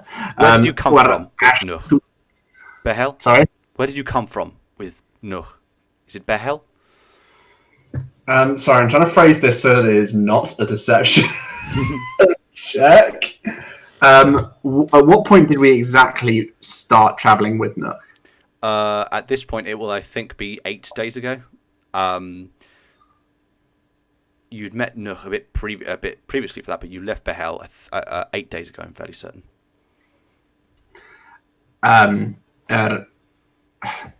Yes, Behel. And that is, 5-6 days ride from here? And you had a chance to observe this person. I know you have keen eyes, Zurab. You have 3 of them. I don't believe you would have missed anything this person can do, like summon things. I did not see any shamaning from Nook exactly. General magics, however, an assortment. I can't remember the exact things I've seen Nook doing, so can I just say that I'm honest about it and say that? Absolutely, yeah. I don't believe you've ever seen Nook cast a spell, actually. But that was the point I think the up in best the you know is mountain he's with gone- Aelie. Yeah, that was with Aelie and Lox. The best you know is he's gone off to do weird shit, right? Like, Yeah, you just know that he's like weird and goes off to do strange arcane things, but you haven't directly seen Nook cast any spells. So I'm gonna just say that I've assumed there was magic being practiced, but I didn't actually in person see any of it. At one point, he disappeared up a hill for some sort of a rite, and we were left to guard the camp. I was engaged by some bandits and had to kill them. When Nook returned, I assumed that there had been, something had been done, but I did not ask. I have little interest and less so if it is likely to put me in danger. Give me a persuasion check, and she's also going to look over to Barney and say, "And you, Dromad, what have you seen this Nook do?" Is this on disadvantage? Because I got a Yes. 19 on the first one. It is on disadvantage because you're. And an 18 on the second. Sorry. Yes. You 18. may not believe it, but I'm just been brought in as his muscle. So look, I just came here to add a bit of beef to this stroganoff. So Are you sure you want to sell yourself so short, Dromat? Because if you are just muscle, I can simply execute you as an enemy soldier. I won't have any need for you I crossing the was desert. acting as a soldier at the time. How would you define breaking into our encampment here? Look, we came in. Oh yeah, the first time. Anyway, look, that's not what I'm trying to say. What I'm trying to say is, I think I can help you find where those little trinkets went. Okay. Give me a persuasion check here. Yo, this persuasion. Getting good boy rolls 23. Good lord. Everyone's rolling very, very strong today. It's very annoying. 23. She regards your words, looks at Zurab and goes, so you claimed you didn't know where the missing part of this magical object that was given to us is, and yet your companion here is claiming he can help find it. Zurab. I'm sure you realize I have no clue where it is. I can help you look, but I don't have no specific insight as to where it is. Give me another persuasion check on this. She believes me about no memory, right? Can I de-advantage this at least? Yeah, okay, I'll say that would advantage against the disadvantage, so just a straight roll. 18. 18. Okay. Is that with your modifier? My modifier is 0. Okay. Which has made this session quite alarming, as you may have noticed. Because it was going to be such a cakewalk before. Yes.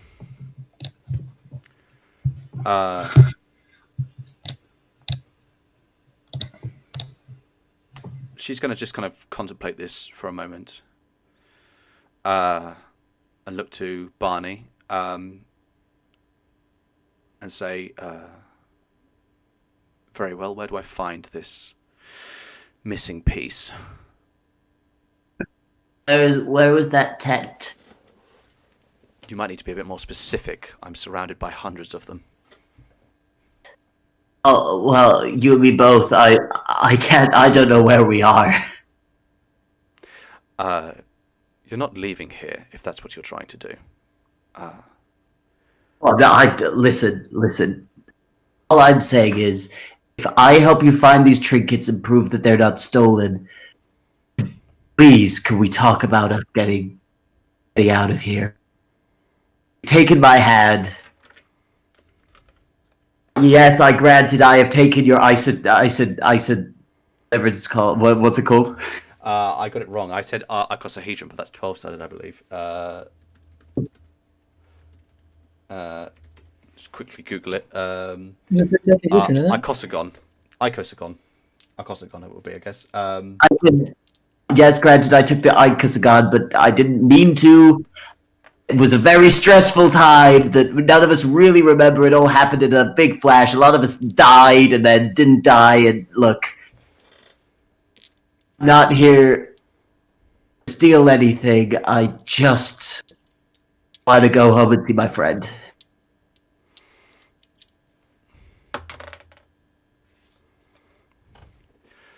I pity you, I truly do. That you would approach conflict with such a naive heart.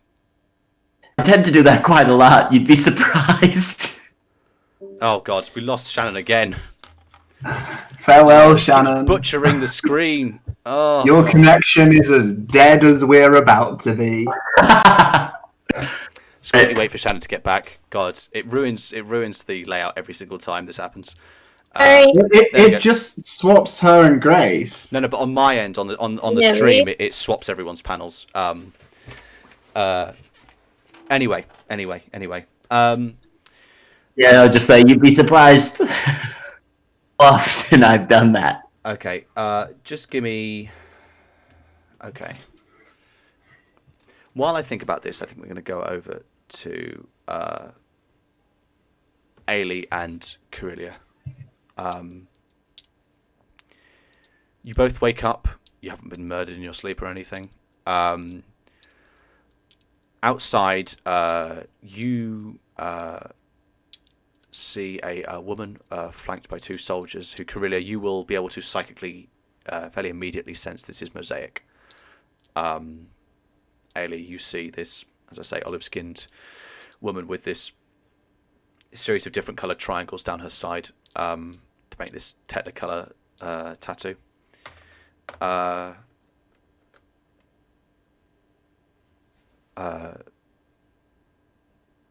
She kind of stands there contemplating you both for a moment and just kind of thinks about what she's going to say and then just says, hello.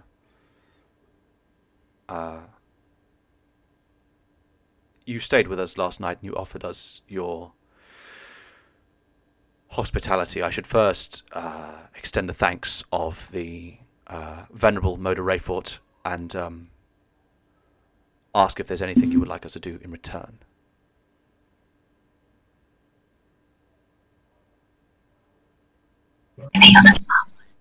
Sorry, what, Shannon? Ailie's a smart one. Oh, right. Okay. I think Aelie just says, I've already been rewarded for sharing the presence of what's his name? I just completely lost it. Just blanked it. What, the sage? God, I was in it right there, wasn't I? Is it the sage you're looking for? Yeah, in Infredo. Okay.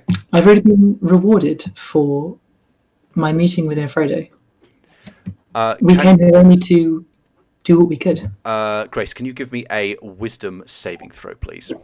Saving throw. Oof. And I will say, by the way, Shannon, at this point, unless you want to try to extend it again, Karilya's psychic senses have retracted since it takes exertion to hold them, out, and so in your sleep they have kind of gone back to normal.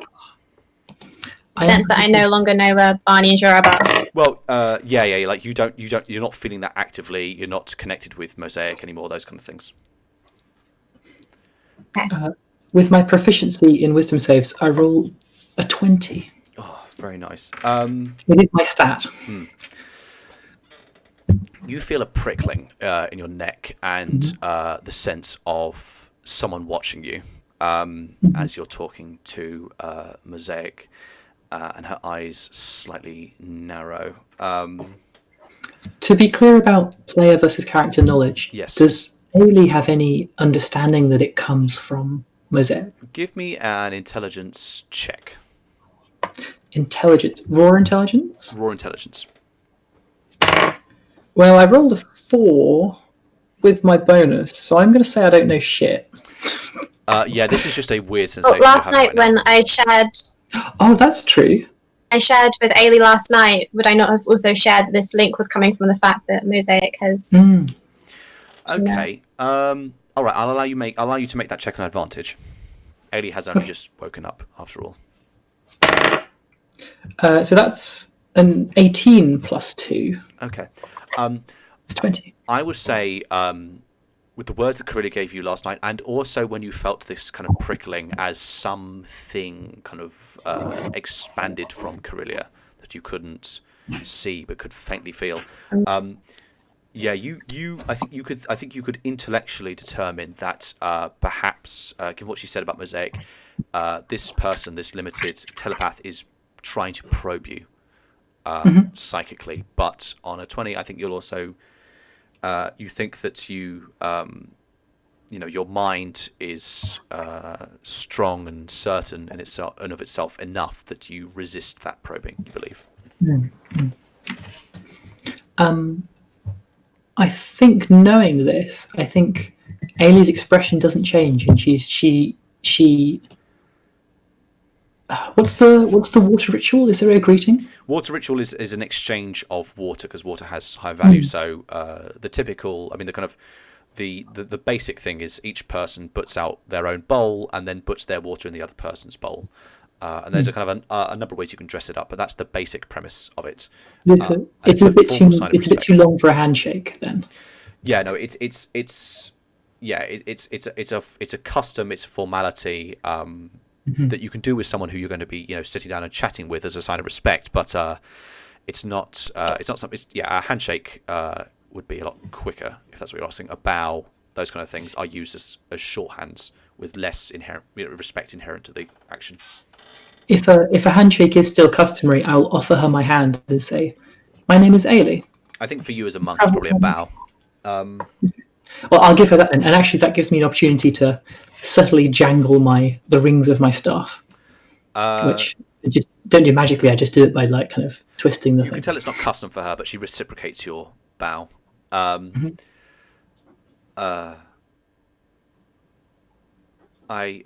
see. I thank you for your kind words, and she kind of smiles slightly softly. And you, Karilya, my gifted sister, you offered to help us, but we had to turn your aid away. Is there anything we can do to show respect for your intentions?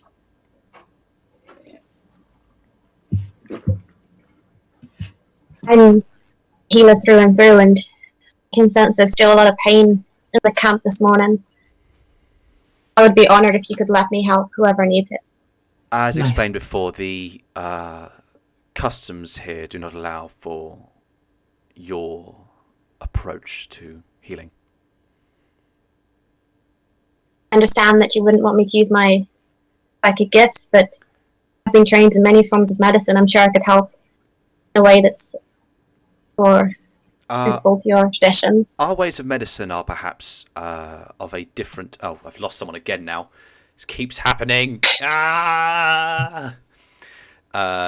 Just wait for Sam to get back. God. Sam, you all right? Yeah, I'm sorry. No, it's all right. Don't worry about it, mate. We're getting there. We're slowly getting there. So, she will say, I think that our ways have a certain different refinement. And she's got a faint smirk to her, to what you are accustomed to here. We do not intend disrespect, of course. You think maybe she does slightly... Do you intend disrespect? She might slightly intend disrespect, yeah. You might be. Yeah. Well, if there's nothing further that I ask some advice from you guys quickly.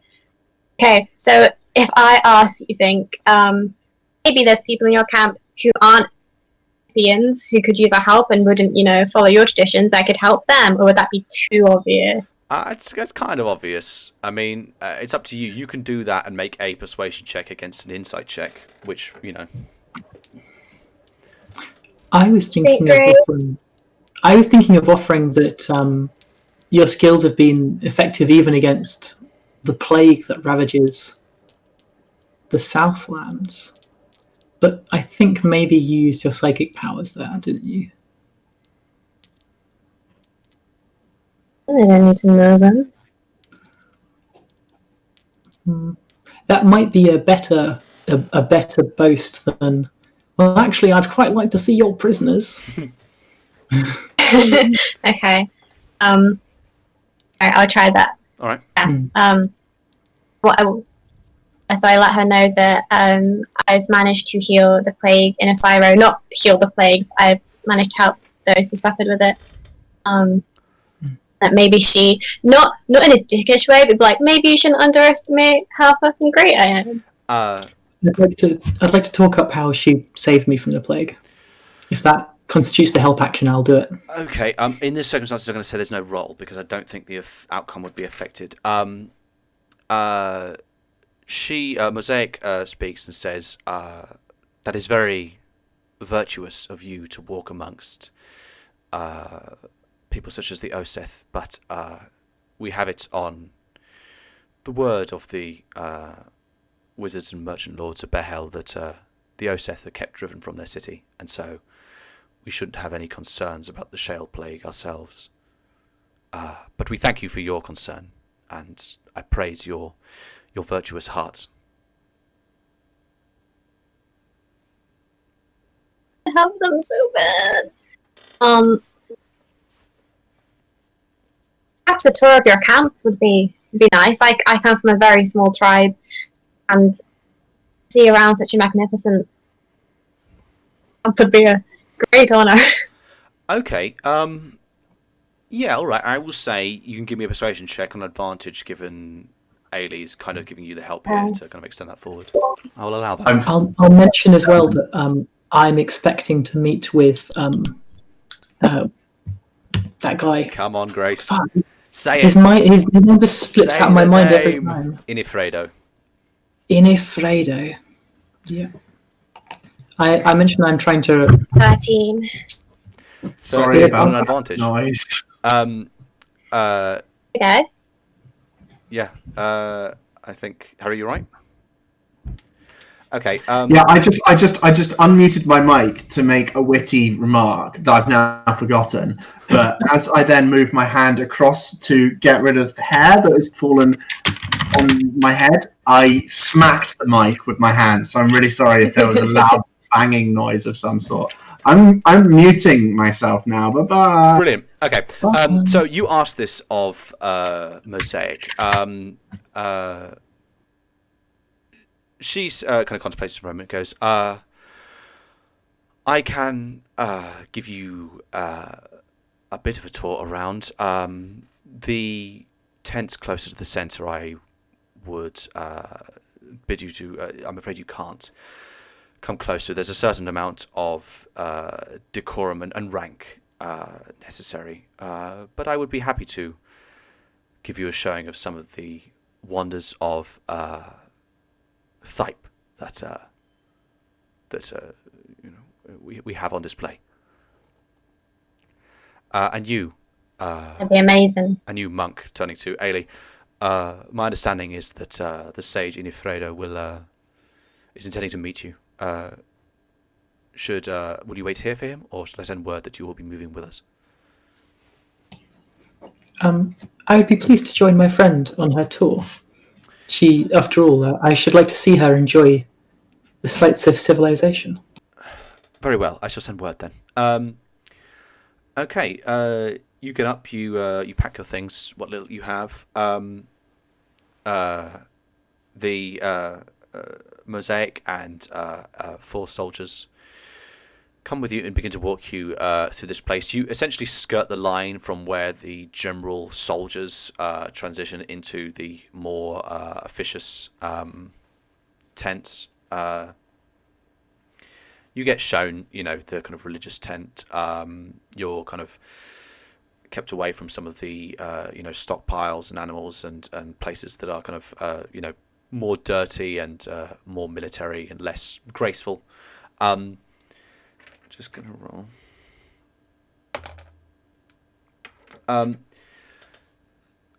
As you're walking along, Aelie, a soldier is walking past, talking to another, seeming to carry some bundle with them, and bumps into your person.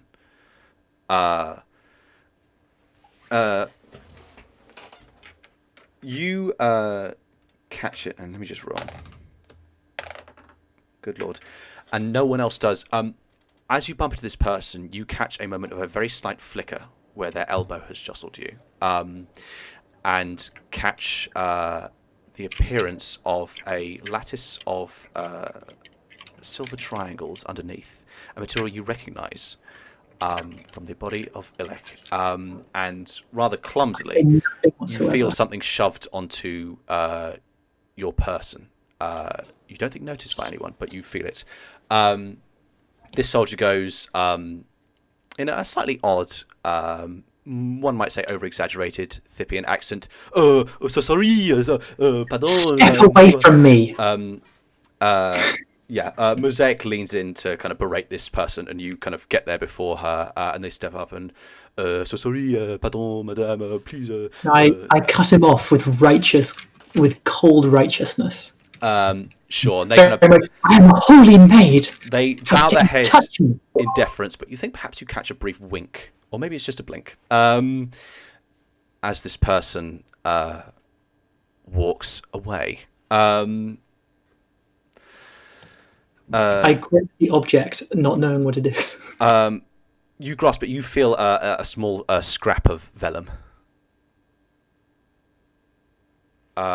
which you can try to subtly read if you want, or keep on your person. I'll wait till I have a moment when I'm not the center of attention. Okay. You walk on a bit more. It's getting a little late in the day. You've seen a circuit of these camps. Sage Inifredo comes up, escorted by a captain. Oh, hello, Acolyte Aelie. You wish to talk to me. Shall we retire to my quarters again? Thank you. I would be pleased. My companion Karilya, she was hoping to view these sites of civilization. Perhaps she could accompany us.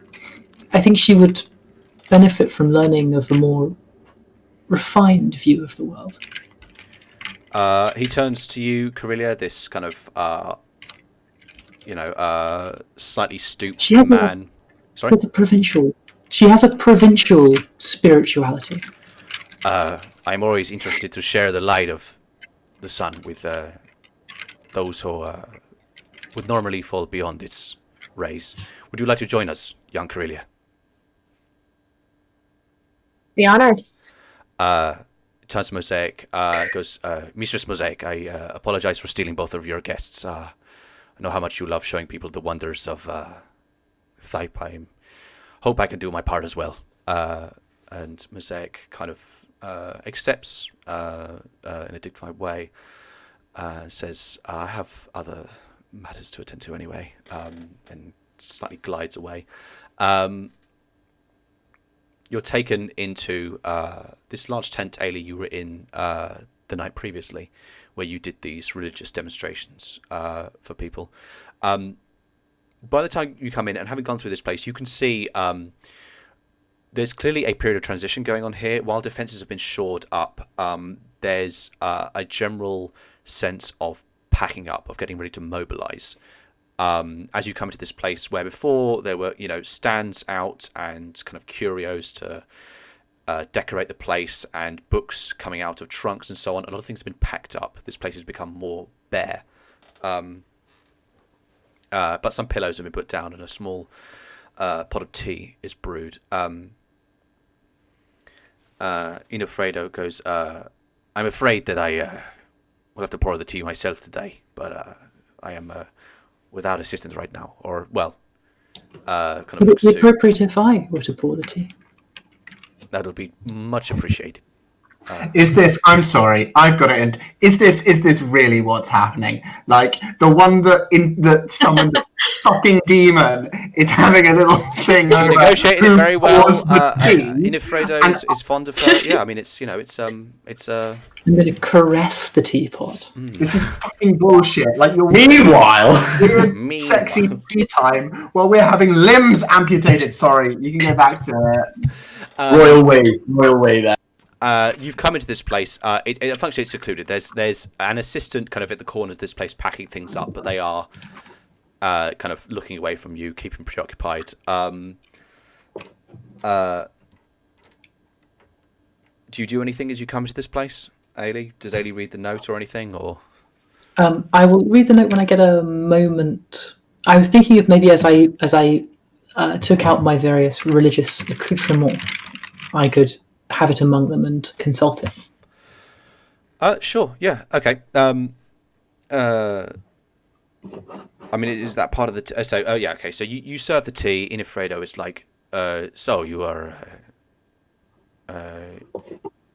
I am to understand that you helped with the extollers last night in sanctifying the area, and we hope that our work has appeased the spirits because we have not since been attacked. But some among us worry that tonight will be another attack. We are not sure. We have not yet caught the wizard. Although it's my understanding we have 2 accomplices of theirs. Is the area known for cultists, demons? The city of Behel is one that has hoarded and exploited the knowledge and workings of the gods for a long time. It is dealt with as a place of trading. It is dignified only by the merchant lords who hold some modicum of faith. Their vile secularity has long been known to us. You understand. These people, they court ruin and disaster by playing with the remains of the gods as just toys for their own entertainment. You both sagely nod while Karilya is like, what the fuck? So you have asked me to talk with you. How can I help? So I think I would like to... Is it possible to just sort of have Aelie just sort of say, well, I'd like to introduce this and talk about that, and perhaps you'd explain this, and then at the same time sort of unpack my satchel and Absolutely, take out some you notepaper can religious and blah, small blah, blah. talk for sure.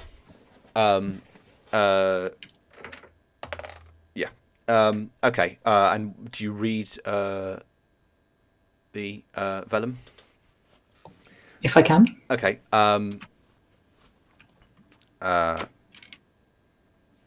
So you pull out. Sorry, 1 second. 1 second. What could it possibly say that we could have fucked up already, do you think? Okay, so you read. Sorry, I've just got to write a note while I do this.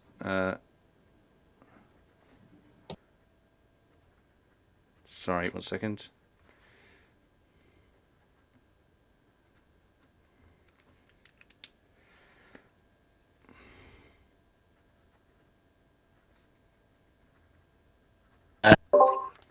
Dear diary. Hey, the stream went well. Cool. So, You're just going to be like, see ya, sucker. In the runic script of Alafazi, which you'll have some grasp of, being a neighbouring region to Dwer Inish, and you can comprehend what this note says fully because it is written in functionally shorthand. What it reads is just a few runes. Failed. Go to Behel. Where.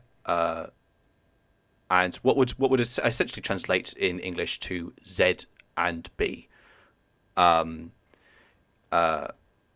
because it is using symbology to kind of quickly denote people, and you get that it's saying where are Barnalegt and Zurab. Ah, so he doesn't know shit. Can you repeat the note, please? Failed. Back to Behel. Where Z plus B, essentially. But I don't want to be like the letters Z and B don't exist, but a kind of equivalent of Z plus B. Huh. That's fuck cool. There's There's something on the back, like, here's a secret spell that will fix all your problems. there is Okay, one well, good hold thing, on, which is that... You pull this out. So Karilya doesn't know this note is here. She didn't notice it. Actually, I'm going to roll for you something here because you got okay. I would say because you were kind of picking up on psychic influence earlier, as you pull up this note and feel it in your hand, there is a similar prickling on the back of your neck. To what you experienced previously. Is someone trying to piggyback my brain? If I feel that prickling, is there a role or an action I can take to, rather than be sort of like at the thing, to be like just have my view glance over it, move it out the way to my notepaper. Sort of. I can say you've read it at a glance without Inifredo noticing anything out of the ordinary. No, but specifically, from what you've told me, Aelie is afraid that someone is peering through her eyes. Mm-hmm. And so she is trying to, as it were, if you were watching my stream, I would be trying to guide what that seemed like I was thinking. Okay, sure. So this is not a secret document. This is just a scrap. Sure. I think Aelie would know that if you want to try to scrutinize those kind of things and ward against those kind of things, Karilya is the one you would have to turn to more than anything. Like you I think can. maybe I've been confusing. Sorry. Like, No, I get what you're saying. Of like, I'm trying to not look at it directly so that someone can't read things through my eyes. Yes. But I'm saying that you would also understand that like protection against those things, you don't have full knowledge of how psychic power works. Knowledge of those things, that's more Karilya's domain. I'm just saying that like if you want to try to take steps preventative to it, you can't really do those things mechanically alone as a character. Yeah. I didn't mean I wanted to like defend against I get what you're psychic saying. aspect. I'm just kind of adding more to what you're thinking about. Cool, great. So yeah, I guess I kind of glance at it, and then if I feel that prickling, I think I will. I will sort of. I'll write some notes of what's going on a bit, and then I will pass the sheaf of papers, including the note from, I assume, Nuh. I'll pass them to Karilya. Okay. As part of some I'm going to say I probably can't read. You cannot read, but you can certainly. But you've seen people reading at this point. You've been to the big city, the one city. You maybe have even fantasized about doing some of that fancy reading they do. Yeah. If I see Karilya staring at the letters, can I offer one other thing? Can I lay my hand on her wrist, as if to be like leaning in? Now, what do you think of this? Okay. In case physical contact allows some psychic communication. Okay. Can I ask, where is the vellum in this stack of papers? Is it in the middle of them, on the top, on the bottom? I had imagined it might be one from the top. Okay. Sure. So Aelie hands Karilya the sheet of papers, and you put a reassuring hand on her wrist as you show her these things. What does Karilya do, Shannon? The grip is delicate. Look at the paper. You look at the front paper. These weird symbols. Paper. There's more papers to go though. Nod as if I understand things. Mm-hmm. I look at Aelie for guidance. I think It's nothing. I think possibly Aelie is through this. She's doing some sort of continuous something about what she's written and what the religious conversation is about. But like, okay, I would say there's functionally no way to fail at this here, but in handing these papers, you will kind of leaf through them a bit. Karilya, at some point, I will say it's fairly certain, you will have some contact with this scrap of vellum. And when you do, you're not extending your psychic senses, but when you touch it, you feel the pulse of life within this thing. It is unquestionably uncomfortable to feel the presence of life itself within a scrap of hardened skin cut from an animal. is it a piece of milk? But as you touch this thing, you feel this prickling, and you feel life force within this thing. And I'm going to roll for you here. You feel that there's that same bottomlessness of Vim that was within Nuh or Ilek as you touch this thing. And in touching it, it is not that it is a copy of that same bottomless font, but it is almost like a wormhole of that bottomless font. This thing made of his leather. This thing is functionally a kind of an extension of Ilek or Nuh's life force. you feel this when you touch this thing, and it prickles, and in touching it, I will say you've developed your abilities enough at this point. You definitely feel you could extend to feel where the rest of that life force is. It's almost as like you've touched a life force wormhole. In having contact with this, or a portal, in having contact with this, you get to see the rest of that life force, even when it is away. And in touching this thing, you feel a body moving throughout the campgrounds that you're in. And you think, you feel that same, as I say, that bottomless font of Vim, trapped in a human form, moving through this place. So that's what you feel when you touch this thing. How far away is the life force? It's not too far. Perhaps only 5-10 minutes away in terms of walking distance. Of course, your sense of proximity to these things as a psychic is not quite so humdrum as just distance. In a sense, holding this thing gives you are right next to this life force as well. Okay. I have an idea. Mm-hmm. I'm worried it's like a Barney and Zurab idea. Shoot. With telekinetic message, that's what it's called, right? Telepathic message. Mm-hmm. I have the ability, and I'd willing to spend spell slots or side points if I have to do it, to ask my voice to sound as though I am someone else. Okay. Giving the message. Sure. Are you asking if you have that ability, or are you? Yeah, I'm asking. Can I do that? That would definitely have to be something you try before you can just do. That is an extension of the ability you don't possess automatically. Well, lucky for me, Ailie's sitting right next to me, so I can just test out on her. I want to try and speak to Aelie using Zurab's voice because it's real distinctive. I'm going to be like, Aelie, it's Karilya. I sound like Zurab. You get Zurabi senses from me. So as you So do hi, XOXO. you aren't, when you're communicating like this, you get the sense that what you're trying to do is in a way possible, but when you're sending a telepathic message, it's not just like talking. It's not influenced by vocal cords or anything like that. What makes it sound like your voice is your nature. That is how Aelie can recognize it as Karilya's, because she has a familiarity to you.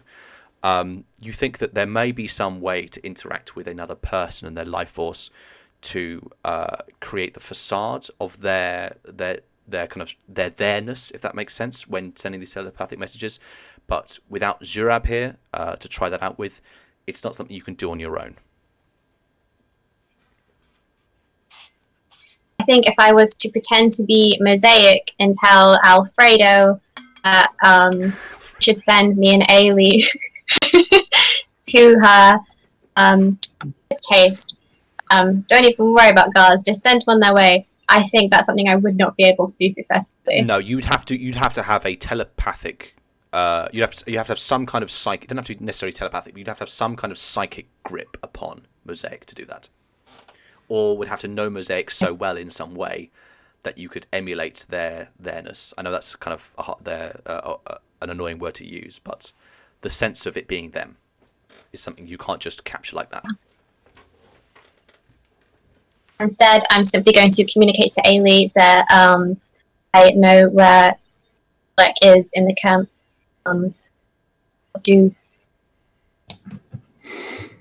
So I have an idea for a shenanigan we could use to try to get to River, at least. Yeah, baby. And to shore this up first, I want to establish what it is that I know about what happened in the centre of the camp. And I believe I know that River was killed and then healed, or seemed to be killed and then healed. Was mortally wounded. She didn't die outright, but she was mortally wounded. Like ruined. Yeah, she got a part of her face blasted off, and then Nuch or Ilek struck her with some strange syringe containing a substance that then regenerated her flesh. These things were conveyed to you when you all met back up. I also know that she was stunned and memories were lost by magic. You don't necessarily know that. You might infer that from the flickering of light that Aelie did to her that also seemed to erase Zurab's memories.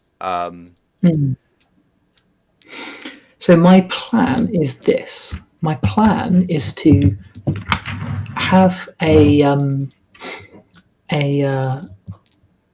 holy person moment, shall we say, and then not quite speaking in tongues, but in a sort of dramatic way, say, "Someone near here has died yet lives," and then see if I can use that as a way to antagonize or get at the fact that River has been, sort of had this horrible spiritual experience and bodily ruin.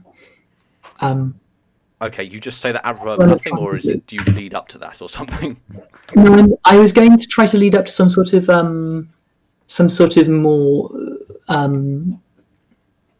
deliberately ritualistic part of the conversation, so I can do a bit of a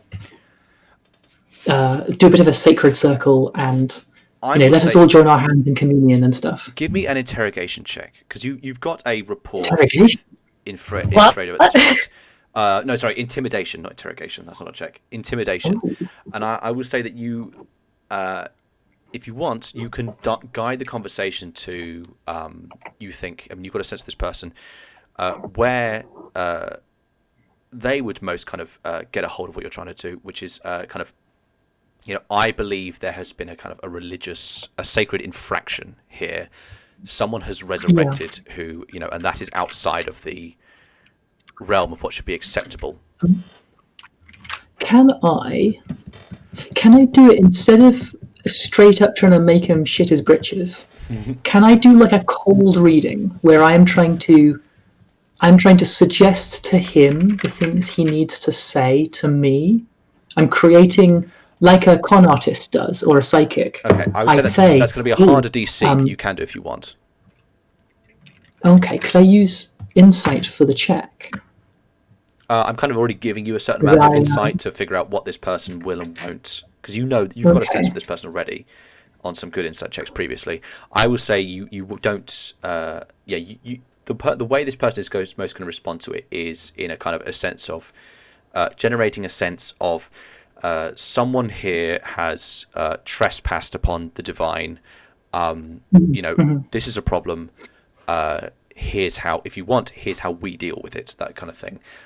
This person has a certain kind of like you, a cold approach to things. Trying to make it their idea won't really improve your chances unless it has some kind of narrative consequence. It's not really their idea, but it's more like I'm bringing up a problem and I'm hoping that they will then say or think to themselves, that matches what I know about River. You see what I mean? Like, I'm trying to apparently unbidden know something that will cause them to go. Okay. Sure. So I just to be clear here, are you assuming that they know that River has come back to life or something? I just want to be clear on this. I'm fucking hoping so. Yeah. Like, it depends on this idea that is known. So. Okay. There's nothing has come up that it would imply that they know that. Give me an insight check, actually. An insight check. 16? You think this person talks about religion and religious events enough that someone coming back from the dead, which is not a common thing at all, that is something mythological, if only, that would be the talk of everyone here, especially this person for religious subjects.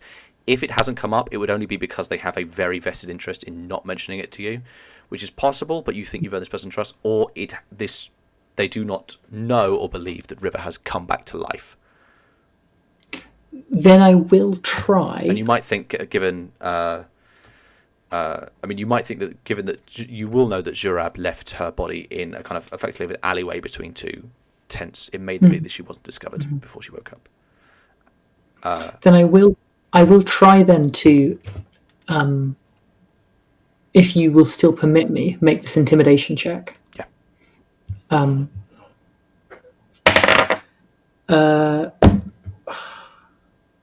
a 12 with no bonus. Don't think it's good enough. They seem confused by your words, if anything else. What are you talking about? Back to life? Is this a metaphor? There's someone in the center in the heart of this camp is disturbed in the body or the soul. I think their body was harmed, yet lives, and the harm now is in the soul alone. I extend some kind of aid in this by saying something like, I'm picking up to with my senses, it's wrong and bad, and I don't like it. Wrong and bad, and I don't like it. I don't think that would give the help action. Her primitive sensibilities have even her. He kind of smiles and raises a hand. And I think you are confused. It is our priests who see to the tending of the wounded, and last night, through the grace of the sun, as well as their ministrations, some people who were wounded on the brink of death have survived and will continue to live. And no common soldier, and they were injured not in the outer ring where the demons struck. Somewhere else. I'm confused by this, my friend. I do not understand what you're talking about. Or is this a story or something? Could it be that you are not privy to all that goes on in the heart of this camp? I do not wish to question your authority, of course. I am sure if someone had returned to life or something, then I would be the first to be told. I think maybe you're confusing the work of our priest last night, or maybe a dream.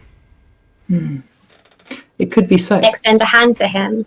I understand it has been a strange night. You were sending a hand to Inifreda, or yeah, okay. Yes.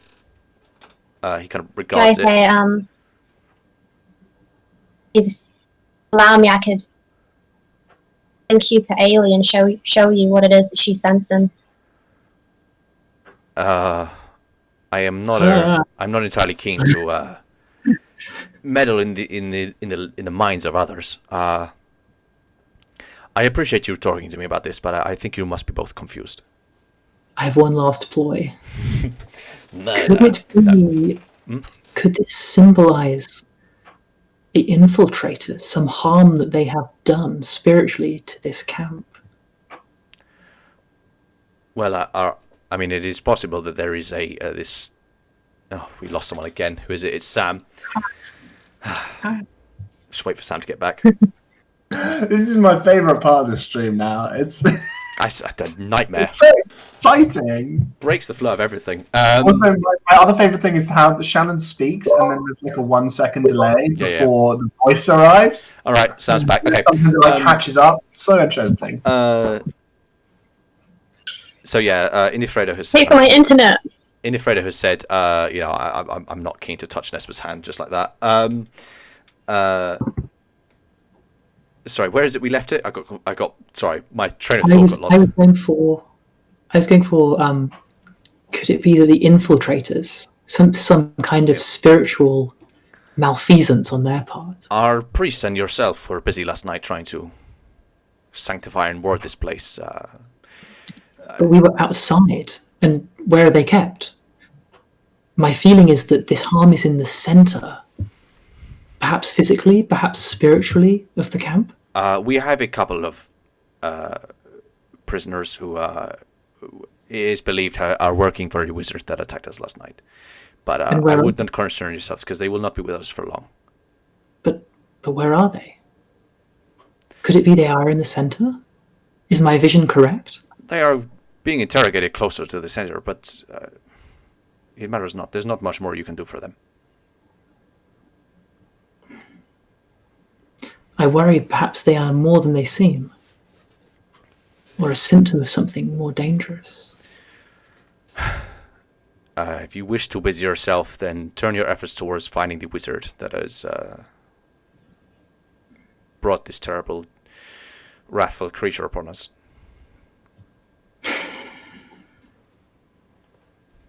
Shit. That was my best effort to Yeah. talk myself closer. You might get the Speaking implication. of the wizard, You might get the implication that they don't think Barnalegt or Zurab are going to be around for long. I know. Meaning something not quite as benign as just letting them go. I know. Oh, but I'm in the middle of having a conversation with her about turning her evil heart. I'm no. able to reply to Ilek. Magic paper. Are you able to reply to Ilek? You could try to telepathically message him. Yeah, you have this because you have this piece of vellum. It's like his life force is in immediate proximity. You could functionally be holding his hand. Aelie, making moves on your man. Okay. You have him. I just want his red jewel. You just want his magic. Anyway. He's a beta orbiter.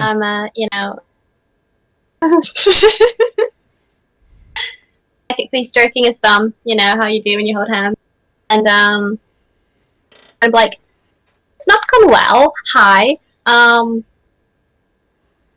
and Zurab are in the center of camp somewhere, probably not doing too well. We give you a vague idea of where they are, but concrete. Me and Aelie are having some tea. It's going quite nice. I don't know a lot about religion, but how are you? Okay. Let me just quickly think about the things he's going to say here. Okay. The voice that is very distinctly Ilek will come through. Karilya! Oh, thank fuck! Aelie gave you my note. I'm disguised as a soldier here, and I think there might be another Esper about, so I'll try to be quick. I'm trying to fucking find Barnalegt and Zurab. I need to get out of here. Well, Lox is trying to get Barney. I need Zurab for something. But we all need to be making it post-haste back towards Behel. We've really fucking stepped in it here. This could not have gone more wrong. I'll be quite frank. Sorry, this is Liam. This is your. You can go with it. Like, I know you want to release the frustration with how badly the group has done. This is fun. I think if anything, Ilek would be amused by everything going completely wrong.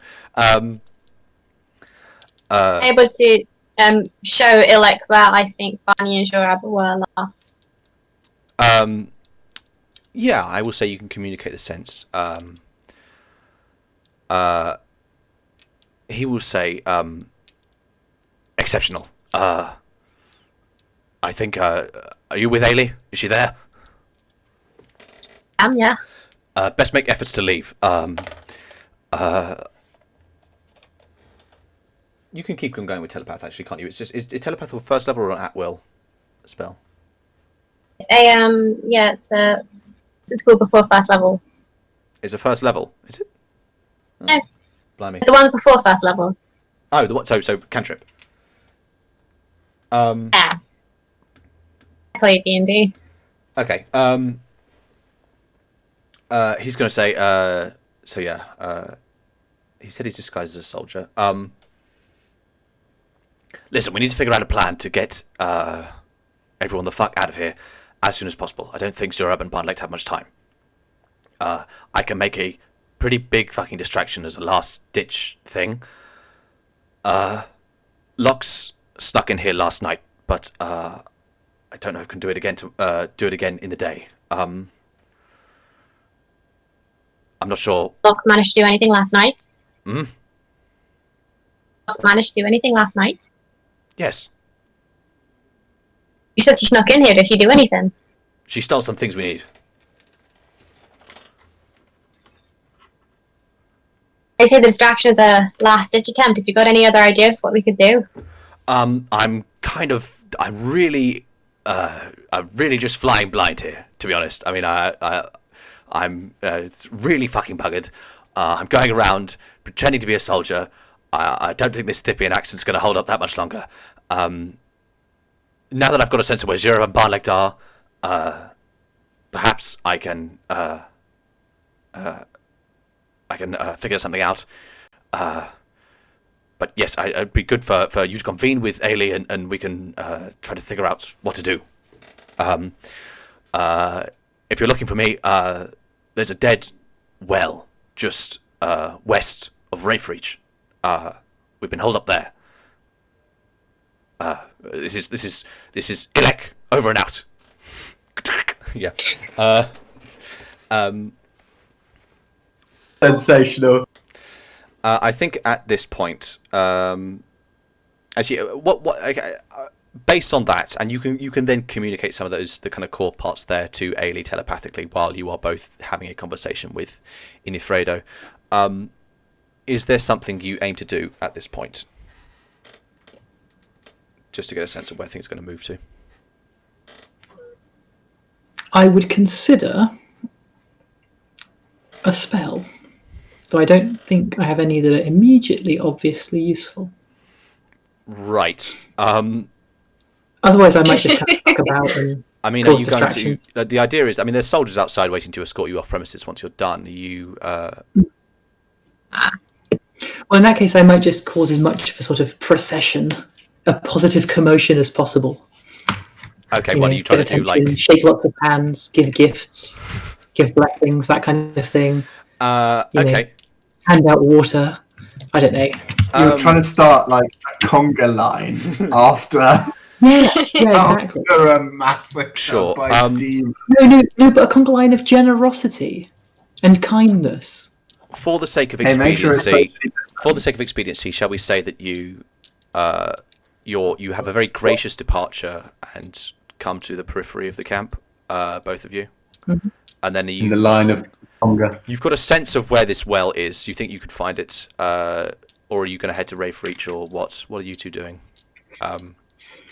Well, Your daggers are returned to you, and you have these two large lizards. Although you get the sense looking over that perhaps some of the supplies on the back of these things have been appropriated.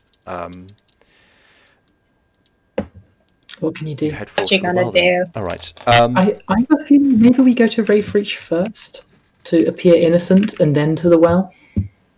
So Rayforte is just a trade outpost. I mean, unless they are picking up supplies from the place, there won't be any soldiers about it, but you're free to. I think we should go back now to Barnalegt and Zurab. Barnalegt has made an offer to help River find this object. And, well, Zurab has convincingly claimed largely ignorance of the whole thing.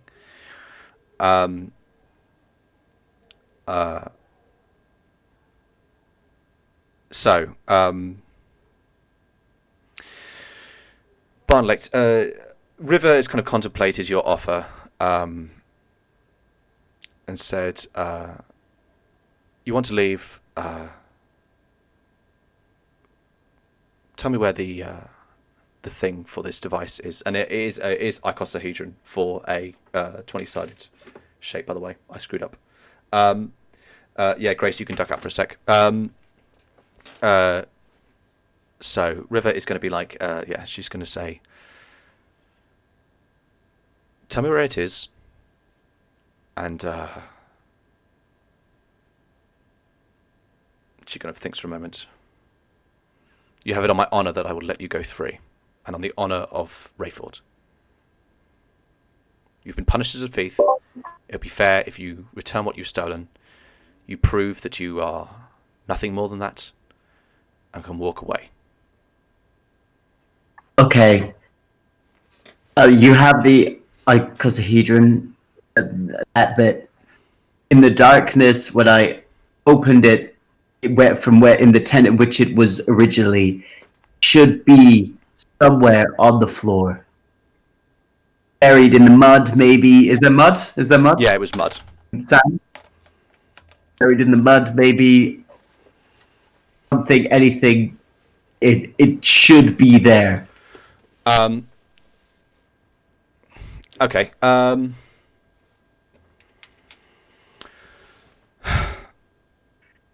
can show you where I was stood. She's going to and listen to you your can words, buy- and she's going to turn to a couple of soldiers and snap at them.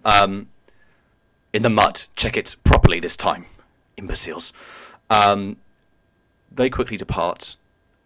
Do you? I mean, assuming there's going to be a waiting period while they search the place. Do you say anything in that silence? Is this the... Do I have it on your word for just me or my friend here as well? She looks to Zurab. Zurab, you see that hatred behind her eyes. She does not speak. Neither do I.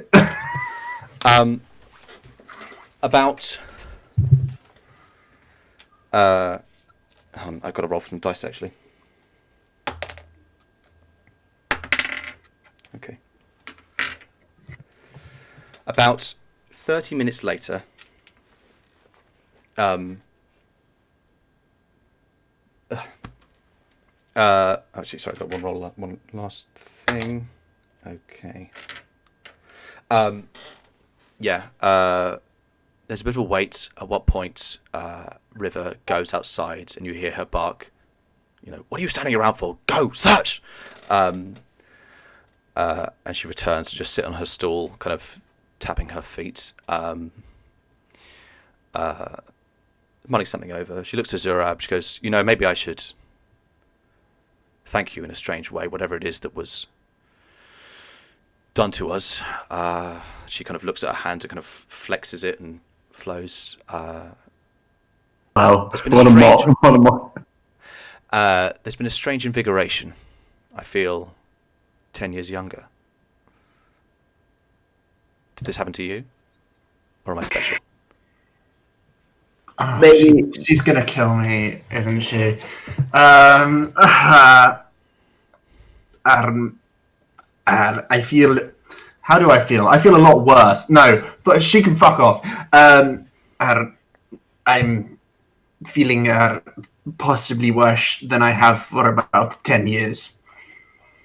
And I don't remember any invigoration before the torture started. She smiles at the kind of the poetry that you are the inverse of what she's feeling.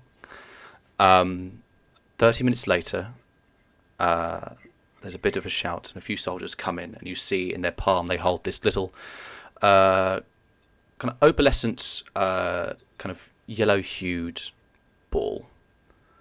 Sorry, I've got to keep rolling dice for something. Okay. She takes this thing. It seems to almost hold its place when she places it in one of these triangles and begins to... you hear this... as these things kind of snap together as she builds this icosahedron back around this pearl.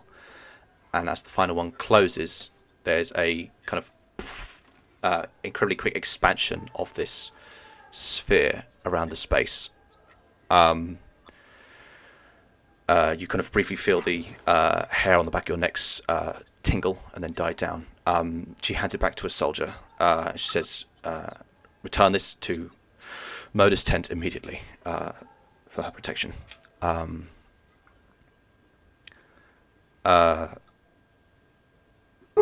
a day, eh? She indicates the two soldiers to tie you down. The ropes that are used to suspending you up are slackened and you slump to the floor.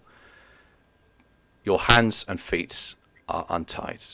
And she says, I will be true to my words and allow you to leave this place. The punishment has been meted out. Both of you are walked to the edge of the camp.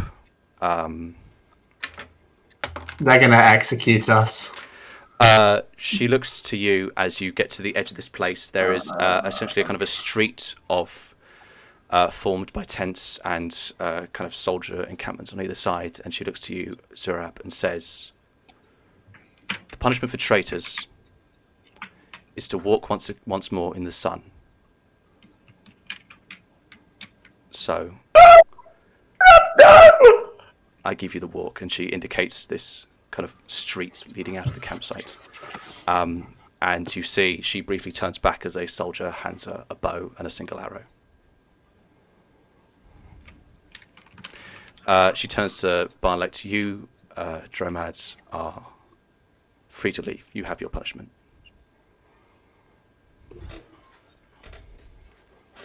Are there any animals nearby?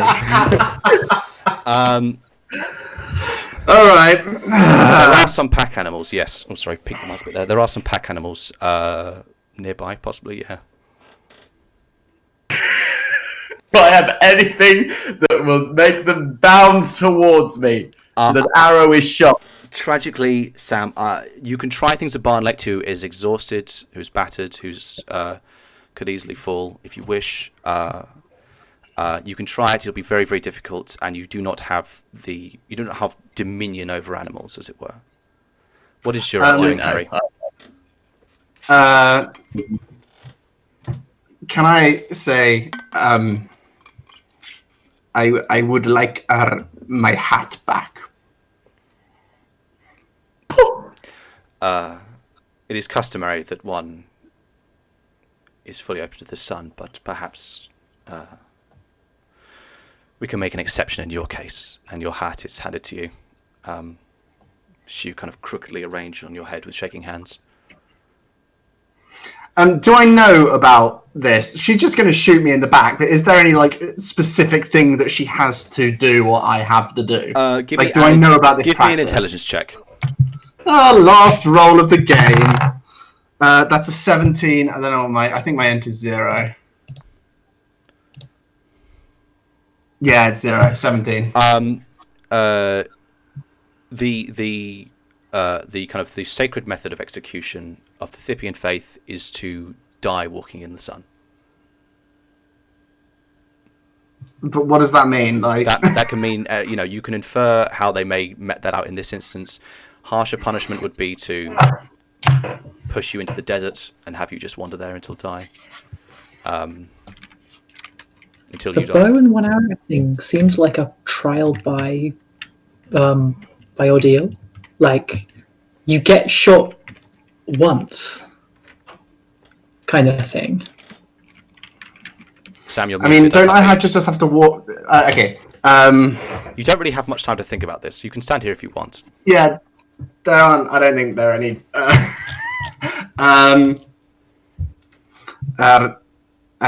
Vision. I assume you are beyond convincing. I would be willing to help you find this other wizard that you speak of. I'm not beyond convincing, Zurab. You are the one who is beyond convincing. My life was saved by Murder Rayforte, and I repay her with loyalty. And your life was saved, and you repaid her by coming here and trying to do terrible things. I do not know what. I was cashed out by her, and you were freed by her. To someone who does not keep slaves. I was given to somebody else. It was my impression that I was expected to do as told from then on. But as I say, if you have made up your mind... She looks at you with eyes with a cold, zealous conviction and says, meeting your gaze, all are free under the sun to make the choices they do and be judged as such. Might I make a suggestion? She coldly turns her gaze to Barnalegt. Well, yes. I hear that you're saying how that you owe your life to Moda, and in fact, I'm not sure that's strictly true. No reaction. Okay.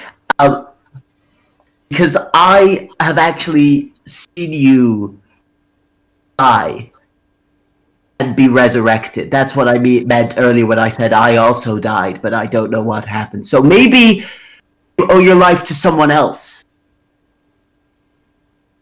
My heart Talk about is things pounding. such as resurrections. I admire your naivety, but you should know that it is not something that can survive in a place such as this. And she reaches out to Zurab, snaps his neck, and Zurab has a brief chance to share a glance with you before his body slumps to the ground. I'm so sorry, Harry. Well, I think the last glance, I think it would, like, if you could interpret anything from it, it's probably just a sense of, like, inevitability and, like, this was coming. Around this time, because you are close to the edge of the camp, Karilya, you are heading into Wraith Reach, and you before were reaching out for those fragments amongst the cacophony of psychic noise for the sounds of Zurab and Barnalegt. And Sam, what is Barnalegt feeling right now as he sees Zurab kind of momentarily lock eyes for him before the head twists and he just falls limp? He's absolutely distraught, man. You feel something perhaps you haven't felt before, which is the breaking of a heart. A profound change in something's life that doesn't seem to have any immediate aspects, and at the same time you feel a life snap and end and begin to spool out, and at that moment you have a lock upon Barnalegt, and you feel Zurab's life ending, his soul, his psychic presence, for lack of a better word, begin to ebb and dissipate away. It's too far away, you think, for any of your healing powers, but this is something you feel. Sam, at this point, I think Barnalegt kind of has to walk. Sticking around here kind of puts you in danger. That's absolutely fine. I just and I can have like a second to like kneel next to Rab and just They'll allow you that. to I do that, and I place my actual hand, not my nub, on his head, and I take his hat and I hold it close to my heart and I walk away. Okay. Karilya, you feel that. You feel that this saddened life force touches this ending one. Is there anything Karilya does? I think. Am I on the back of the lizard? You don't ride the lizards, they're just pack animals, but... Right, okay. And I think I fall to my knees and Aelie gets a psychic pain barrage. Aelie, you fall over and kind of turning to your companion, grab her, and as you do, you connect as well, and you feel this as well.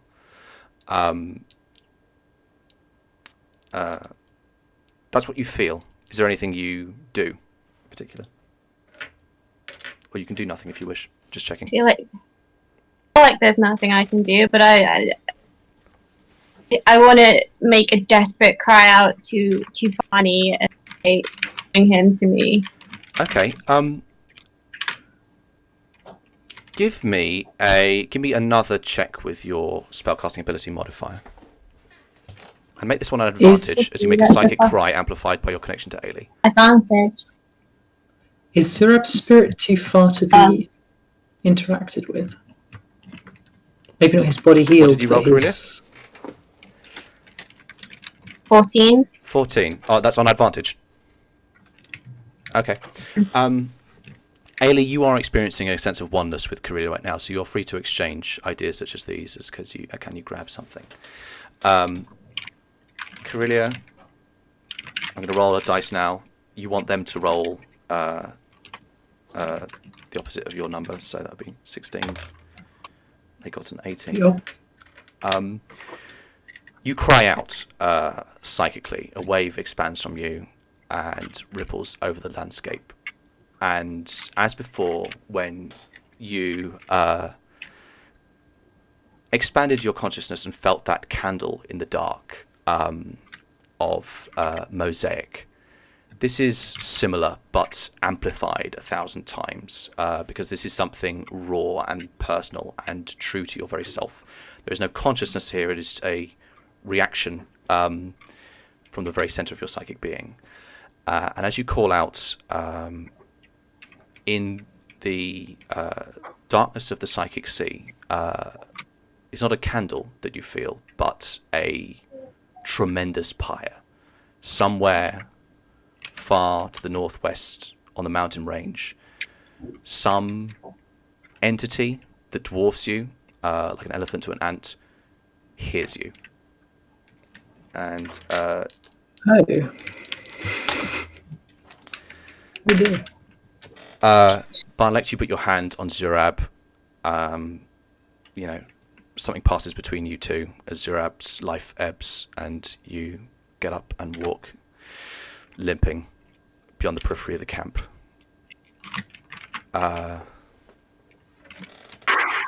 Did we establish that nothing could be done for Zurab's spirit or soul? Karilya has to be the one to try. I think on a 14, her grasp of these things is not so acute that she could meddle with life force here. You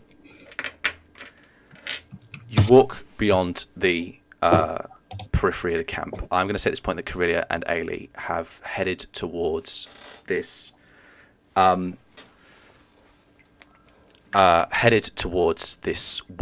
that Ilek spoke of. You round a hill and you see a broken ring of stones, and see beyond it the hunched form of Lox, her sword resting against the well side. In the sounds of your feet scattering stones, she kind of immediately gets up, hand to the sword handle, and kind of calms down as she sees you.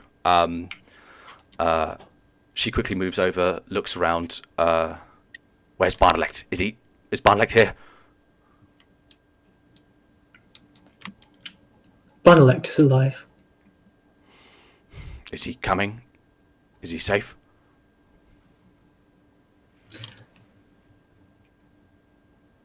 More or less.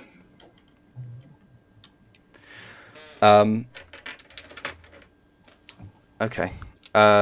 You see also Like, there... I would be sobbing. I don't know he's been wounded, do I? I just say... You will have got a sense of his pain. You know that he's been damaged, definitely, when you connected with Karilya. Is everyone all right if we push on to just about another 10 minutes, if that's okay? You see that also here Lockdown, are some stolen supplies and 2 scouting camels. These kind of, more lithe, faster things that can carry kind of 2 people maybe, are also lashed around this well. You can see that these have the accoutrements of the same camels that the Thippian army uses. And going around this camp, you might have caught a few glances of the scouts who patrol the area on the back of these things.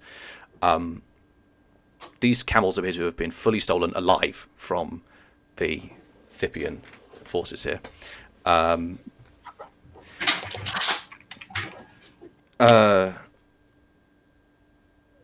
Lox will say, where is Barnalegt right now? Where is he now?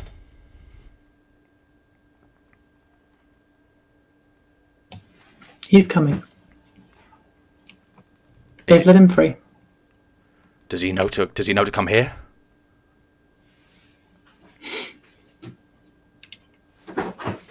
I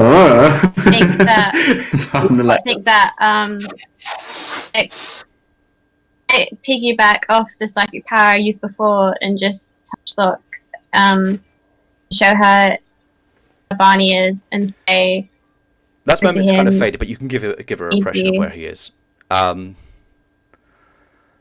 Okay. All right then. She kind of looks to the camels, looks to you two. Should I go? Is he okay? Can he make it here? I would go to him. Okay. She kind of thinks to a moment. Ilek said we had to make our way to Behel as fast as possible. I think you should take one of these into the camels and ride as hard as you can. I took some supplies for the journey. I'll go get Barnalegt and go. And I'll catch up with you. You see, Lox has kind of lost some of the usual confidence that she has. Is that okay? She picks up her sword, untethers one of these camels, and begins to head towards Rayforte, where she assumes Barnalegt will be heading to, as the place outside of here. What do you two do? I turn to Aelie and I say, what can you do about this? You're powerful. Must be something.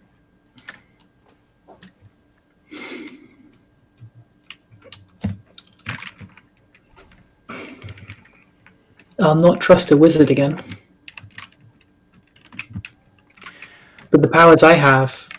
I won't help. The powers I have are breaking powers. Then break what's been done. I wonder. Lox heads for Rayforte with a camel and with supplies on it. Although she is she's on the ball enough to remove any markings that make it out as specifically one of the Thype Empire. She heads there, and Barnalegt, as you rise the slopes to Rayforte, you see her standing there, sword sheathed on her back, and as soon as she sees you, she moves very quickly towards you to embrace you. Oh. There's a moment where like she gets off the kind of like looks at me, and I just I'm like looking down, and I look up, and like is like filling my eyes, and I just show her hat, Zurab. You go to raise the hat of Zurab, and there's a moment where your eyes meet, and you both comprehend each other's circumstances.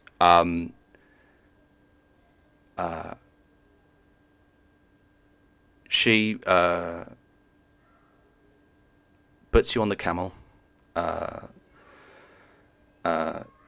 bids you to rest, and begins to lead the thing back towards the well. Have Aelie and Karilya left at this point, or do you stay for a while to see what happens? I am still keen to try and work with Aelie to pull Zurab's energy back, even though Shannon, know it won't work. It's just a sad old dum-dum and she wants to try. Okay, that would be a profound feat of combining the magic of the Eaters and psychic power that might be a long project. Is there anything you are doing? Basically, are you staying here or are you going? Is the question. What did we agree with Lox? Lox said that you should head to Behel, and she was going to go get Barney and catch up to you, but you don't have to follow her words. Maybe just leave another demon in the camp. I think it's like a goodbye present. Last time it only was there for 18 seconds, to be clear, but But this time, just on top of River. What, in 18 seconds? So, well, I mean, you need to tell me, are you there or are you gone, basically? I think we go. We don't know where Ilek is. Can you message Ilek? I think we should message Ilek.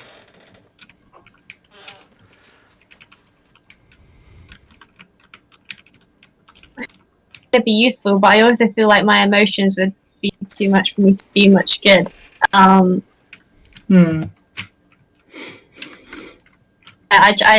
try and message Ilek, but I'm angry. Okay. You pull out the piece of vellum again and send him a message, and as soon as you make contact, his voice comes through. It's a trap! It's a trap! They're following Barnalegt! Go! I'll meet you in and then you hear him shout, "I will meet you in Behel," and then there is a sudden a static upon the psychic waves as you feel his life force disappear, and you feel it reappear somewhere far, far away. Lox. Can I throw Karilya onto a whatever thing I have and just be like, run on the camel? Lox comes the ridge over the hill at this point, holding it with a sad Barnalegt on top. You shout. So, are you both diving onto the camel to go, or? Yes. Okay. Around this point, soldiers begin to come from the hills around, covered in tan robes to disguise them in the surrounding landscape, with bows and swords. And Lox begins to quickly run with the camel as you two have headed out further ahead. And Barnalegt is on the camel on the road. She runs a bit, and horses and similar camels begin to crest these hills as well. Fast-moving things compared to you, and carrying only one rider each. Lox looks at the situation, looks to you, Barney, meets your eyes, and strikes the rear of the camel to get it to run, as she draws her sword and, with a bellow that shakes the hills, charges at the oncoming soldiers. And we're going to end there. Oh, Damn it, man.